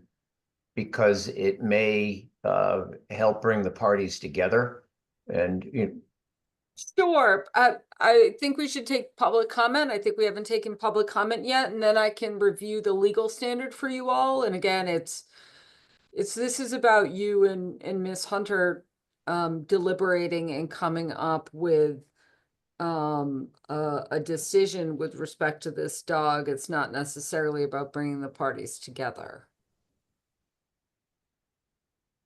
that may have been a poor choice of words on my part. What I'm trying to get is a solution that is acceptable to the Buds and acceptable to the Lees. And I understand. I'm just saying that's in all of my years of doing dog hearings, that's not going to be that may not be an achievable goal, and so you should focus on what the available remedy is depending on the finding that this board makes. So Madam Chair, do you want to see if members of the public have comment? I do.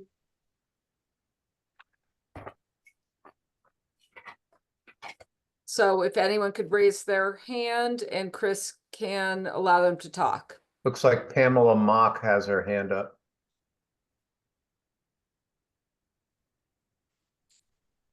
Just briefly for the attorney before we go forward. Can you hear me okay?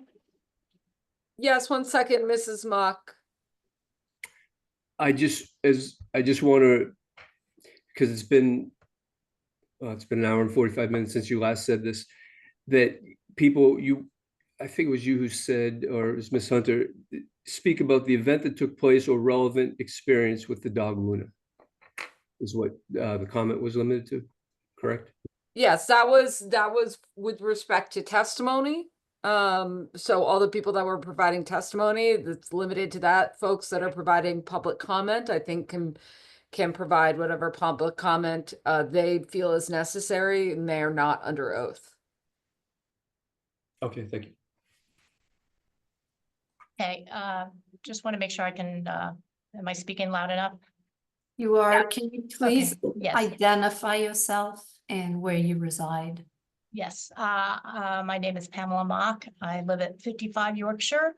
I'm directly across the street from 60 and 62 Yorkshire.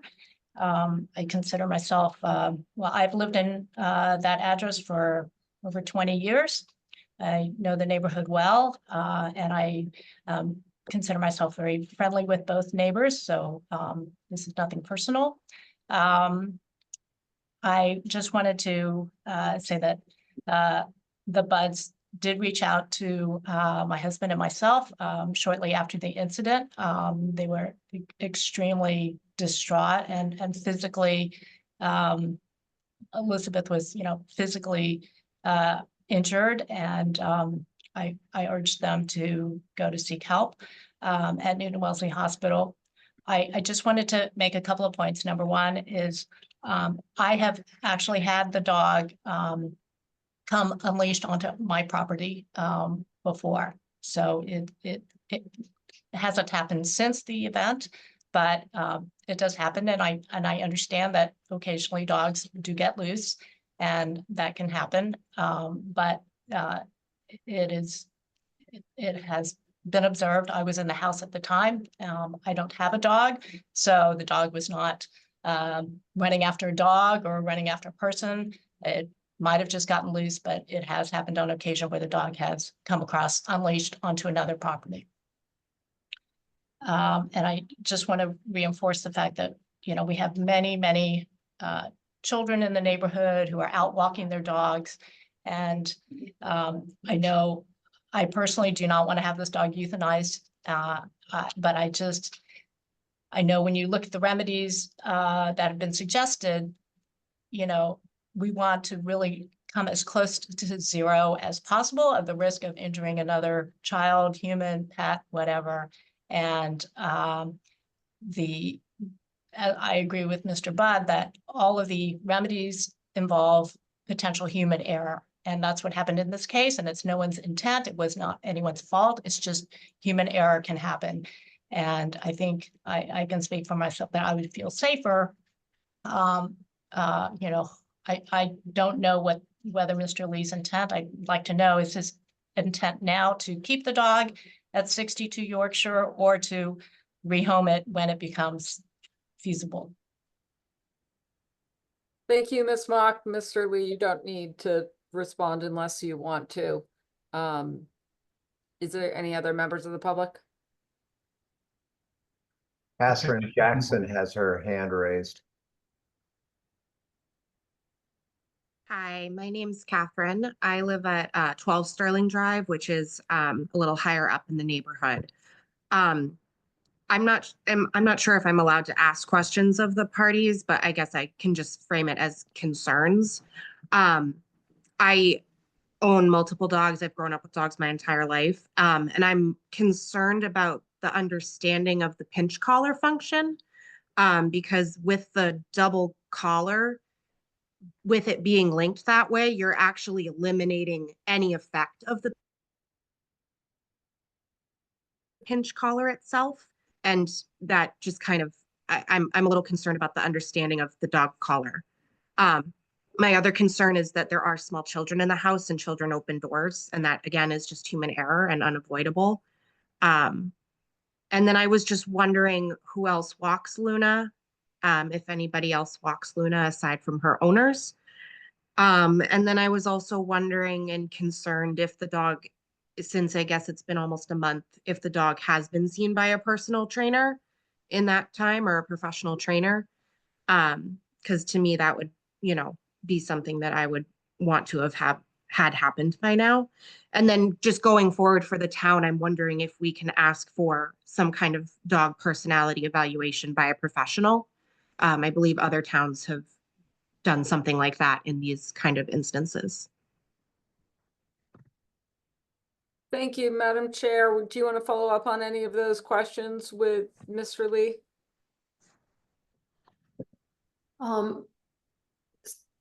You know, I think, Mr. Lee, would you like to respond I will, to Dennis. any of those questions? Or you, Mr. Cohen? If you don't mind, Chair Hunter. Everyone's got an opinion about pinch collars. So we don't have the smartest person in the room here today is probably the animal inspector about dogs. Even though we're all dog owners, nobody knows behavior like an expert. So these comments about pinch versus not, I think they're just comments. But I would say this about his intent to rehome or not. And we heard today that he's considering, you know, surrendering because in rehoming the dog. But I can tell you a roadblock to rehoming a dog. See, right now this dog doesn't have a human bite. It doesn't have a human bite. But if it's deemed dangerous, the likelihood, it's already going to be a little difficult because it has a bite to a dog. But again, it's the level of the bite, which is under $500. But deeming the dog dangerous will be another hurdle for Dennis to try to get through when trying to get a rescue organization, because they're going to take the dog, they're going to do their own assessment, and then they're going to foster it to a home to see what the foster has to say about it and then try to adopt it. But I don't know that they'll take, I think it reduces the number of entities or people who would consider taking a dog if it's deemed dangerous. I think that's a point that had to be made. Thank you. Mr. Lee, would you care to address Mrs. Jackson's statements?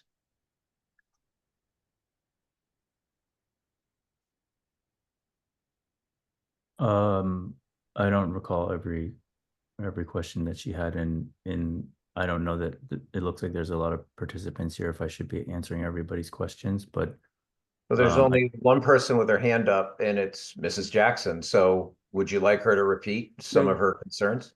Dennis, these are just, if I may, these are comments. They're not questions from the board, so we're fine.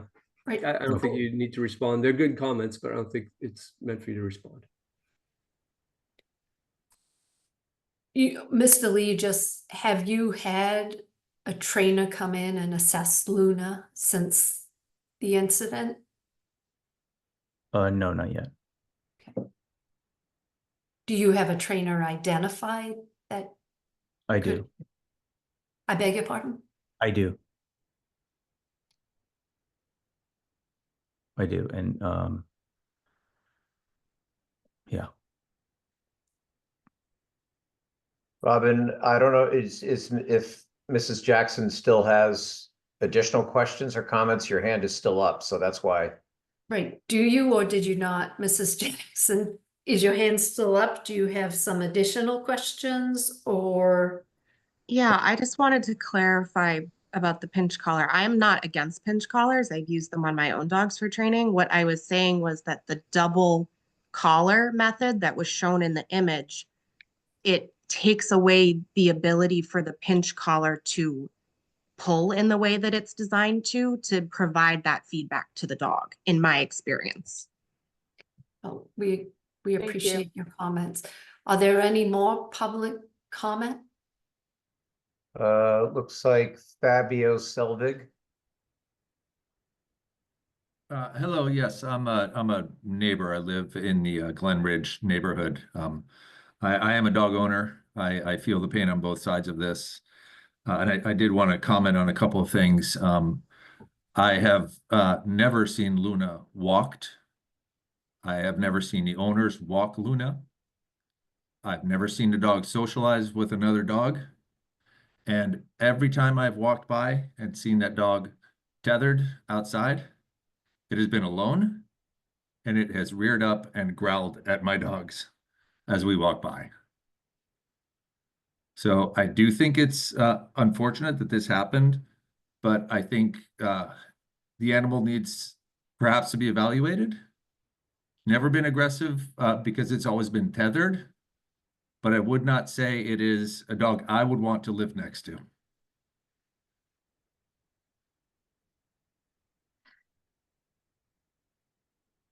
Just wanted to put that out there. Thank you. Thank you, Mr. Thank you all. Song. Are there any other comments?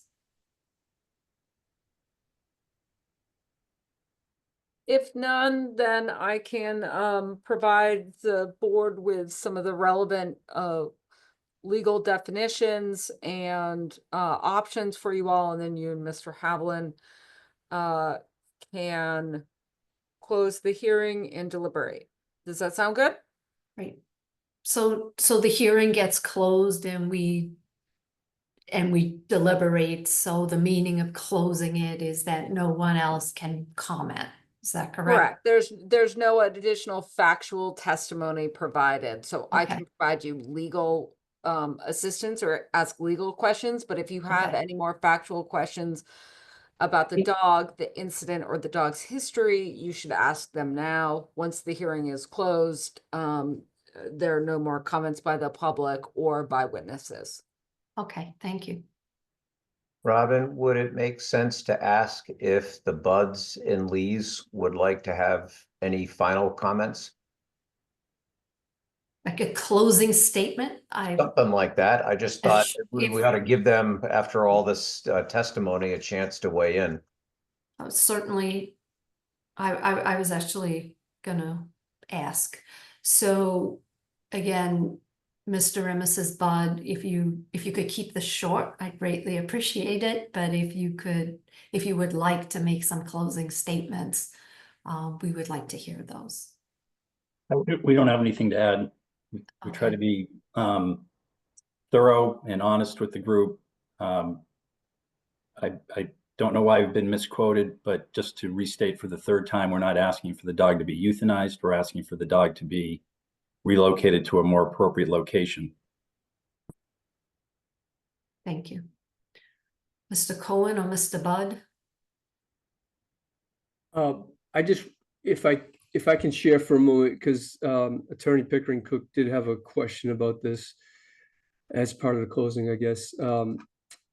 Oops. First, to your question, Ms. Hunter, there's the dog in the crate.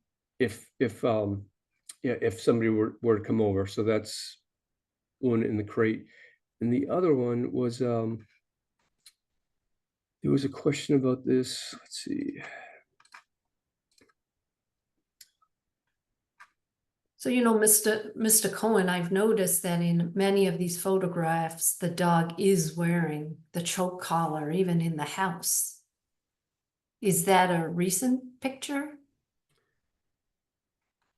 Well, here's what we're not going to do.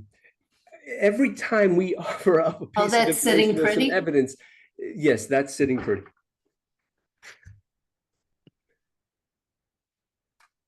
So that's how the dog sits pretty.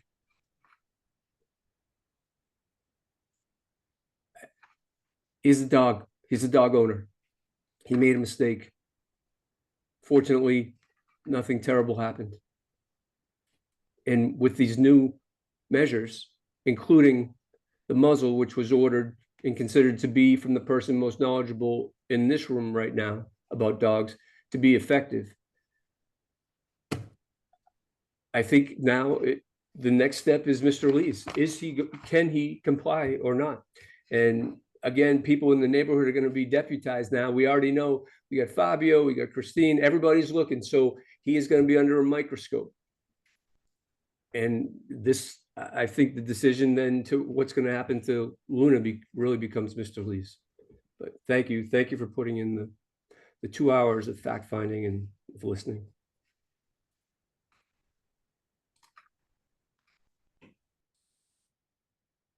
Madam Chair, you might want to take a vote to close the hearing. I was going to ask you how I close the hearing. So I will take a vote to close the hearing. Is there a motion to close the public hearing? So moved. So does somebody need to second it or we're good? Yep. Okay, I'll second it. I'm in favor. Robin Hunter. Hi, Dave Haviland. Great, so the public hearing is now closed. Thank you for playing along with my legal formalities. So the board is being asked here to decide whether this dog is a dangerous dog or a nuisance dog. The complaint was that it was to be deemed a dangerous dog. Those have legal definitions, which I'll read for you and for the public. A dangerous dog under the statute is defined as a dog that either one, without justification, attacks a person or domestic animal causing physical injury or death, or two, behaves in a manner that a reasonable person would believe poses an unjustified imminent threat of physical injury or death to a person or to a domestic or owned animal. To be clear, the word attack is also legally defined in the Massachusetts general laws as an aggressive physical contact initiated by an animal. Nuisance dog is defined as a dog that is a dog that by excessively barking or other disturbance is a source of annoyance to a sick person residing in the vicinity, or two, by excessive barking causing damage or other interference, a reasonable person would find such behavior disruptive to one's quiet and peaceful enjoyment, or three, has threatened or attacked livestock, a domestic animal or a person, but such threat or attack was not a grossly disproportionate reaction under the circumstances. So the first thing that you will be asked to do is determine whether the dog is a dangerous dog or a nuisance dog. If the dog is deemed to be a nuisance dog, you can fashion remedies that address that nuisance behavior. And again, the statute doesn't spell out what those available remedies are. If the dog is determined to be a dangerous dog, the statute states that it, quote, shall enter one or more of the following orders. And there are 7 different remedies available for you to order. Number 1, that the dog remain humanely restrained so long as they are not ordering it chained or tethered to a fixed object, such as a tree, post, or building. 2, that the dog remain confined at the owner's premises, either indoors or when outdoors within an enclosed or locked pen or dog run on the property. The pen shall have a secured roof, and if the pen has no floor secured to its sides, the sides must be embedded in the ground, not less than 2 feet into the ground. The pen shall also contain a doghouse or other shelter from the elements. The pen is to be inspected and approved by the animal control officer and the building inspector. Option 3, that when removed from the property, the dog remain muzzled and restrained by a chain or other tethering device having a minimum tensile strength of 300 pounds and not exceeding 3 feet in length. 4, that the owner provide the town with proof of insurance in an amount not less than $100,000 to cover any claim, loss, damage, or injury to person, domestic animals, or property that may be caused by the dog. 5, that the owner provide the town with information by which the dog may be identified through its lifetime, including but not limited to photographs, videos, veterinary examination, tattooing, or microchip implantations, or a combination of any such methods of identification. 6, that unless the owner provides evidence that a veterinarian is of the opinion the dog is unfit for alterations because of a medical condition, the owner and keeper of the dog shall cause the dog to be altered so that the dog shall not be reproductively intact. And 7, that the dog be humanely euthanized. Madam Chair, so at this point, I would recommend a 2-step process for you all. The first being to determine whether the dog is either a dangerous dog, a nuisance dog, or neither. So, from my understanding of what you just read, and I would appreciate it if you could repeat the 3rd bullet in nuisance dog. 3rd bullet in nuisance dog is a dog that 3 has threatened or attacked livestock, a domestic animal or person, but such threat or attack was not grossly disproportionate reaction under all the circumstances. So from my perspective, I don't know if we're supposed to deliberate here.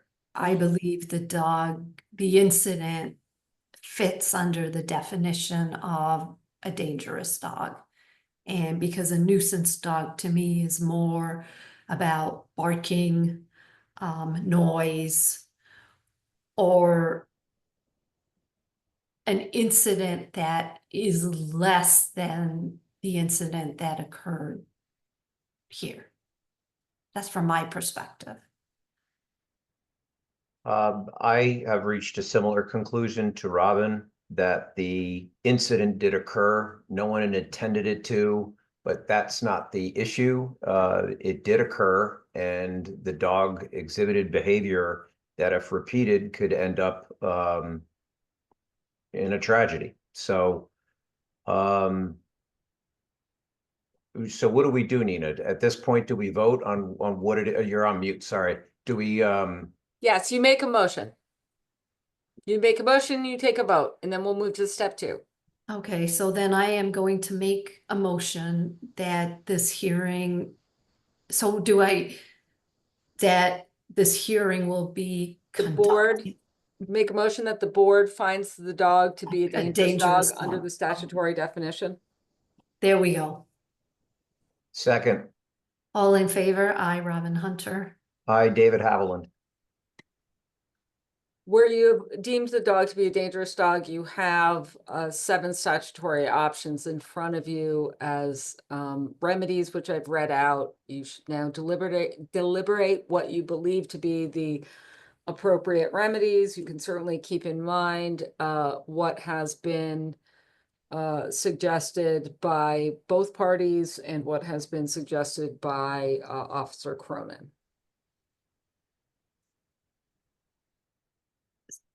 So, Dave, I'm not sure how you want to go about this, but I will tell you where I'm coming out in this whole thing, and you can tell me, and then you can state your opinion, and then we can see if we're on the same page or if there's a compromise that we are able to reach. Fair. So from my perspective, I do not want to see the dog euthanized. However, given that the dog is a Rottweiler, given that the dog had this particular incident, I think it's going to be very difficult to rehome the dog. Now, I don't know, I have not investigated any of this. And if that is the case, ultimately the dog will be euthanized. Mr. Lee didn't talk at all about whether or not this being a family pet, if it were in my household, it would be devastating to the family for the dog to be relocated because it is the family pet. And they're really, I should have asked the question of Mr. Lee. I have lived in Dover for 28 years, and I had an incident where my neighbor had a very aggressive dog. That dog got loose, attacked my dog. My dog had 30 stitches. We were fortunate that my husband was able to separate the two dogs without being injured. And we reached a compromise with our neighbors whereby the dog was never allowed outside on its own, and it never was. It was never allowed to be tethered. It was only walked by somebody that could actually control the dog on a leash. And fortunately, there were never other incidences, and we were able to live next door to one another for another 15 years without, or 12 years without the dog there being another incident. But there was risk, and a risk that we all understood that there would be risk because the agreement we reached was based upon human behavior inside the house. So there was always not a zero risk that another incident could occur. So I know if you have responsible pet owners, you can find a compromise whereby the families can live together, but there is not zero probability that the dog's going to get out. So for me, a couple of things here. One, given that Rottweilers are known as aggressive breeds, you're shaking your head, Mr. Cohen? Go ahead. I think, what I would like to know is, can this dog be rehabilitated? So if there was a commitment from the dog owner to get a certified trainer in there to work with the dog to let us know whether or not this dog could be rehabilitated, I would be a lot more comfortable if, based upon the statute, a fence or a pen was put outside for the dog. So when the dog went outside, it would be contained. I do not have a solution for a door being opened and the dog getting out.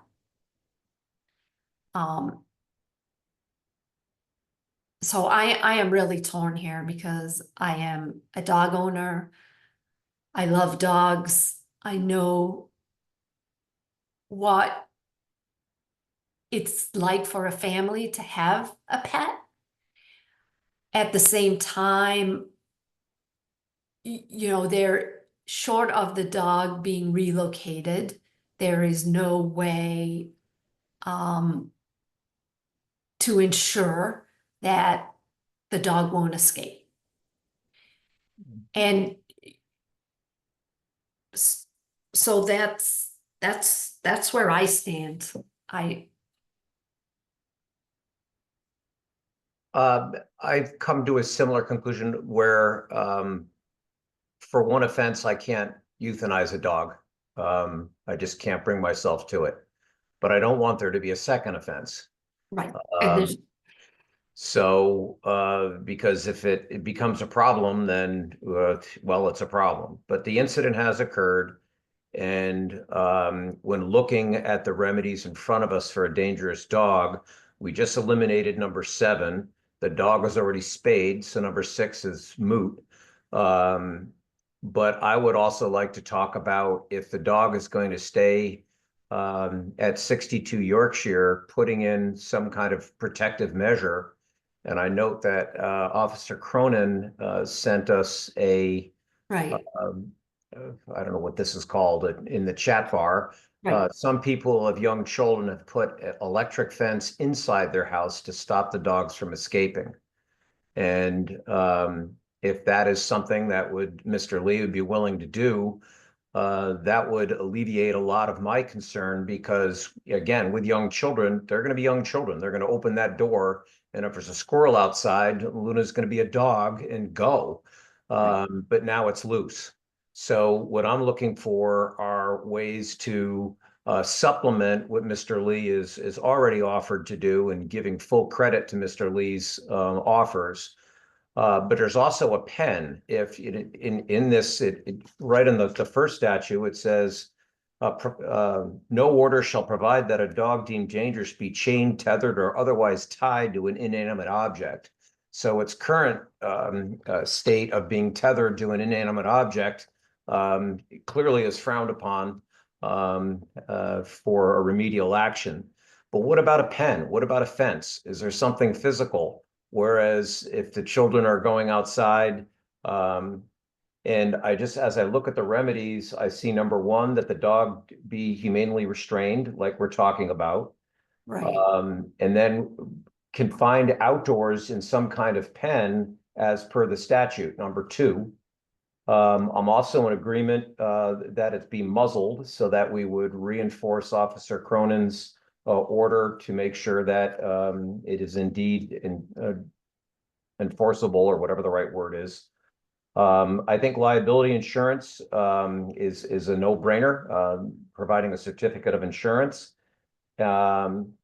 And then I believe there was already an offer to get the dog microchipped to provide that identification to the town, in addition to the physical pictures that the department now has. So that's kind of where I'm leaning right now, Robin, is to do a full suite. And the only caveat is if Mr. Lee is indeed going to put the dog up for adoption, if he does so in a set period of time, we could stay them having to build a pen and go through all that expense. But it's an either or in my mind. Right, so for me, we've had this hearing, and I believe it's gonna take some time to find an alternate home for this dog. So I don't want too much time to lapse before these safeguard measures go into place. Putting an electric fence in the home is something new, and I think that would certainly, as a neighbor, make me feel a lot more uncomfortable. Although, as you know, dogs do break through electric fences as well. But, less inclined to do so. The one thing that I am adamant needs to occur is training. We need to get a certified trainer, or Mr. Lee should get a trainer to ensure that this dog's behaviors can be modified. Nina, is that something that we can include in our order? It is not one of the obligatory remedies that is listed when finding a dangerous dog. That said, I have had many other boards order training for for rehabilitation for dangerous dogs. I think Mr. Cohen will tell you that that's not an option. But I certainly have seen that before. And I don't believe that's a settled question under the statute.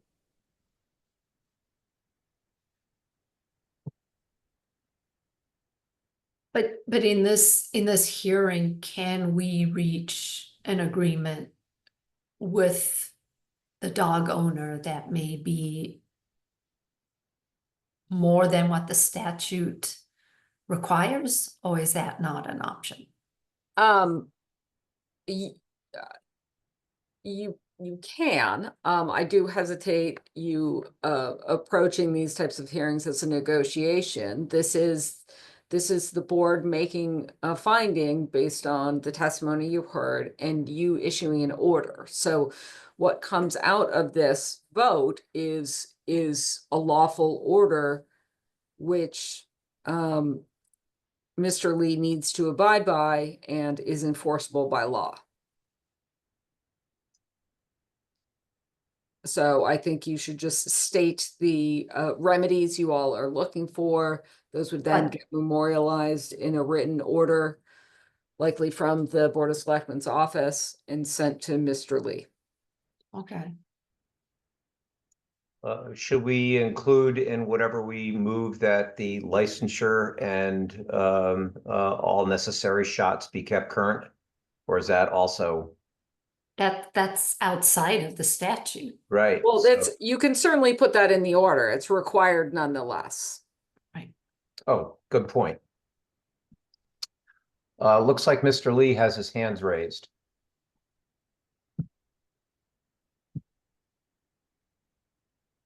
I don't know if that matters, but I guess I didn't know. I wanted to ask Nina if I was allowed to speak during this deliberation, or Usually not. That's up to the chair, whether she wants to open the hearing back up to hear from you and then reclose the hearing, or whether they've heard all they need to hear. So, Mr. Lee, unless the information you want to share with us is something new that was not shared in the hearing, then I would prefer just to continue with the deliberation. I believe he's going to speak about the fence issue because that did not come up during, I think this would be new information. yeah, no, actually I was Then I wanted to address what you said earlier about my family being devastated because it is. So Mr. Lee, I can't. it's fine. Right. I'm sorry. But Dennis, since you have the floor, if you wanted to address what hadn't come up in the hearing, Mr. Haviland's and also Ms. Hunter's discussion about I if there's ever been a right time, it would be now if they'd entertain it. Sure. So I had 2 quotes in on getting privacy put in where, the dog couldn't escape 6 feet tall. And that was one of the remedies that we were looking at and offering to the buds. But as you said earlier, my primary concern is like if the dog's deemed dangerous, it's going to be impossible to rehome her. And I'm okay. So Mr. Bud, good. Mr. Lee, we heard all of that before. Okay, So the new information we have is that you're in the process of putting up a fence. Yeah. So since this is a very prescribed hearing and the remedies are somewhat prescribed, so I think Dave, I believe we're in agreement with what we would like to put into the order. I think so. If it's basically 1 through 5, it's Exactly. available to us. Right.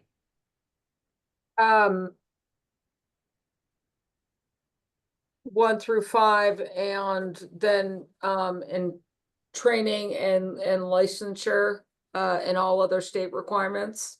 Yes. Yes. So if someone could just make a motion on that. Oh, Nina, so I have a question. I would also like to include the restraint in the house. If that is possible, or is that overreaching to require? Meaning To muzzling in require the the house? electric fence inside the house. I have not seen that done. You can, under option 2, you can require that the dog remain confined indoors. I would think that requiring a specific mechanism like an invisible fence to ensure that the dog remains indoors is Overreaching. within the ambit of the second option. So if that's something you want to specify, that when indoors, the electric fence is on, when outdoors, are you requiring just a fenced in yard, or are you requiring a pen? Well, my thoughts here is if it's a nice wooden fence versus a pen, and that's the preference of the Lees, then that's fine with me, but it would need the 2 feet down protective measure so the dog could not burrow underneath. And 6 feet tall. If I may, just for one moment, because we've put 2.5 hours in, and we do want to try to get it to a point where it's over and people can exist, but I'm just concerned the next step would be to appeal this, and we don't want to appeal it. We want to bring somewhat closure to it and let the new remedies take place. But if these things are starting to add into the dangerous part, I don't know that we're going to have a choice but to appeal it, because they're just outside of what you can do, in my opinion, for a dangerous dog. So I just want to put that out there. The risk is that it gets so more involved that we can't live with it. Mr. Cohen, again, I have advised the board on where the bounds are with respect to lawful remedies here. I've let them know that the home electric fence requiring the as a restraint for the dog to remain inside comes within the ambit of the statute. Really? Really? All right. Well, this is just going to delay it then. Okay. That's your opinion, but they got to know the risk is Thank that we you. appeal it. You're going way outside. So, Madam Chair, if you or Mr. Haviland want to make a motion, I want to make sure that it's sufficiently detailed so we know how to write this up. All right, so Dave. Yes. Or Mr. Haviland. So are you in agreement that we want to require an electric fence in the home? Or are you comfortable saying that the dog just needs to be secured within the home? I think in terms of the electric fence, it's either that or a fence in the backyard that meets the definition of the statute of keeping that dog restrained in the backyard. So if the kids leave that back door open and Luna goes out, she has a safe place to go do her business and no one has to worry. The downfall of that is what if another door is left open and Luna bolts? But I think Mr. Cohen would very succinctly put that we can't bring this risk to zero. So what can we do to take this risk to a level that everyone can live with? And that's what we're trying to do right here. And if we do 1 through 5 with some of the additional amendments we're talking about as an option, because if Mr. Lee wants to put an invisible fence on the inside of his house and protect the neighborhood that way, okay. And protect himself. Yeah, and I mean, we haven't talked about liability other than the insurance, but I think there has to be some leeway given to how Mr. Lee wishes to best protect the neighborhood. And it's under number 2. So if they wish to do an invisible fence inside and that's their preference, okay. If they wish to not do that and put a fence in the backyard and again, with the 2 feet down chain link and then a 6-foot stockade, I believe that would meet the definition, except it wouldn't have a roof on it, but we don't want to create a kennel looking facility. We want to keep the neighborhood safe. So So So an then, enclosure or fencing to prevent the dog from leaving the premises. right, Is that sufficient? that's sufficient. yes, And what about, it still be muzzled at all times when leaving the property and on leash of the statutory requirements? yes, that's number 3. Right. Okay.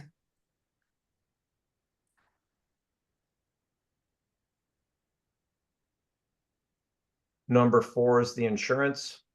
Right, and number 5's the identification or microchip. Yep. And then number 6 is, It's already spayed. it's Linda. already spayed. Yeah, so it's Yeah. 1 through 5 and then any other, all other compliance with all other state requirements for. And do we Indian dog. specifically also need to include a muzzle order that was the recommendation of the animal control office? That's number 3, I believe.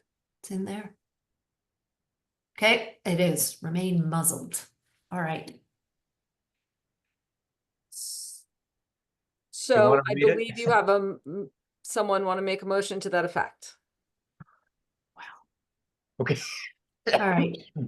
So then I am going to attempt to do this. I am You can going just to, say you move to impose the conditions that the board has discussed and determined are Okay. appropriate. okay. I move that we agree to or vote on the items that the board discussed in connection with the dangerous dog hearing. And basically, under the statute, we're going to include items 1 through 5 in the remedies. And that the dog, furthermore, that the dog is kept up to date with all state and local requirements for licensure and health. Is there a second? Second. All in favor? Aye, Robin Hunter. I, David Haviland. So concludes the hearing. Well, thank you all very much, Mr. Lee. We appreciate your candor and attending to the buds as well. And Mr. Cohen, and this is not something that's a lot of fun, I will tell you that. But we've done our best to protect the public and give Mr. Lee as much choice as possible. Thank you. Thanks very much for the hearing. Yep, thank you. All right, do we need a motion to adjourn? So I'll make a motion to adjourn this hearing and meeting. Second. All in favor? Aye, Robin Hunter. I, Dave Haviland. Thank you. Thank you, everyone. All right, thanks.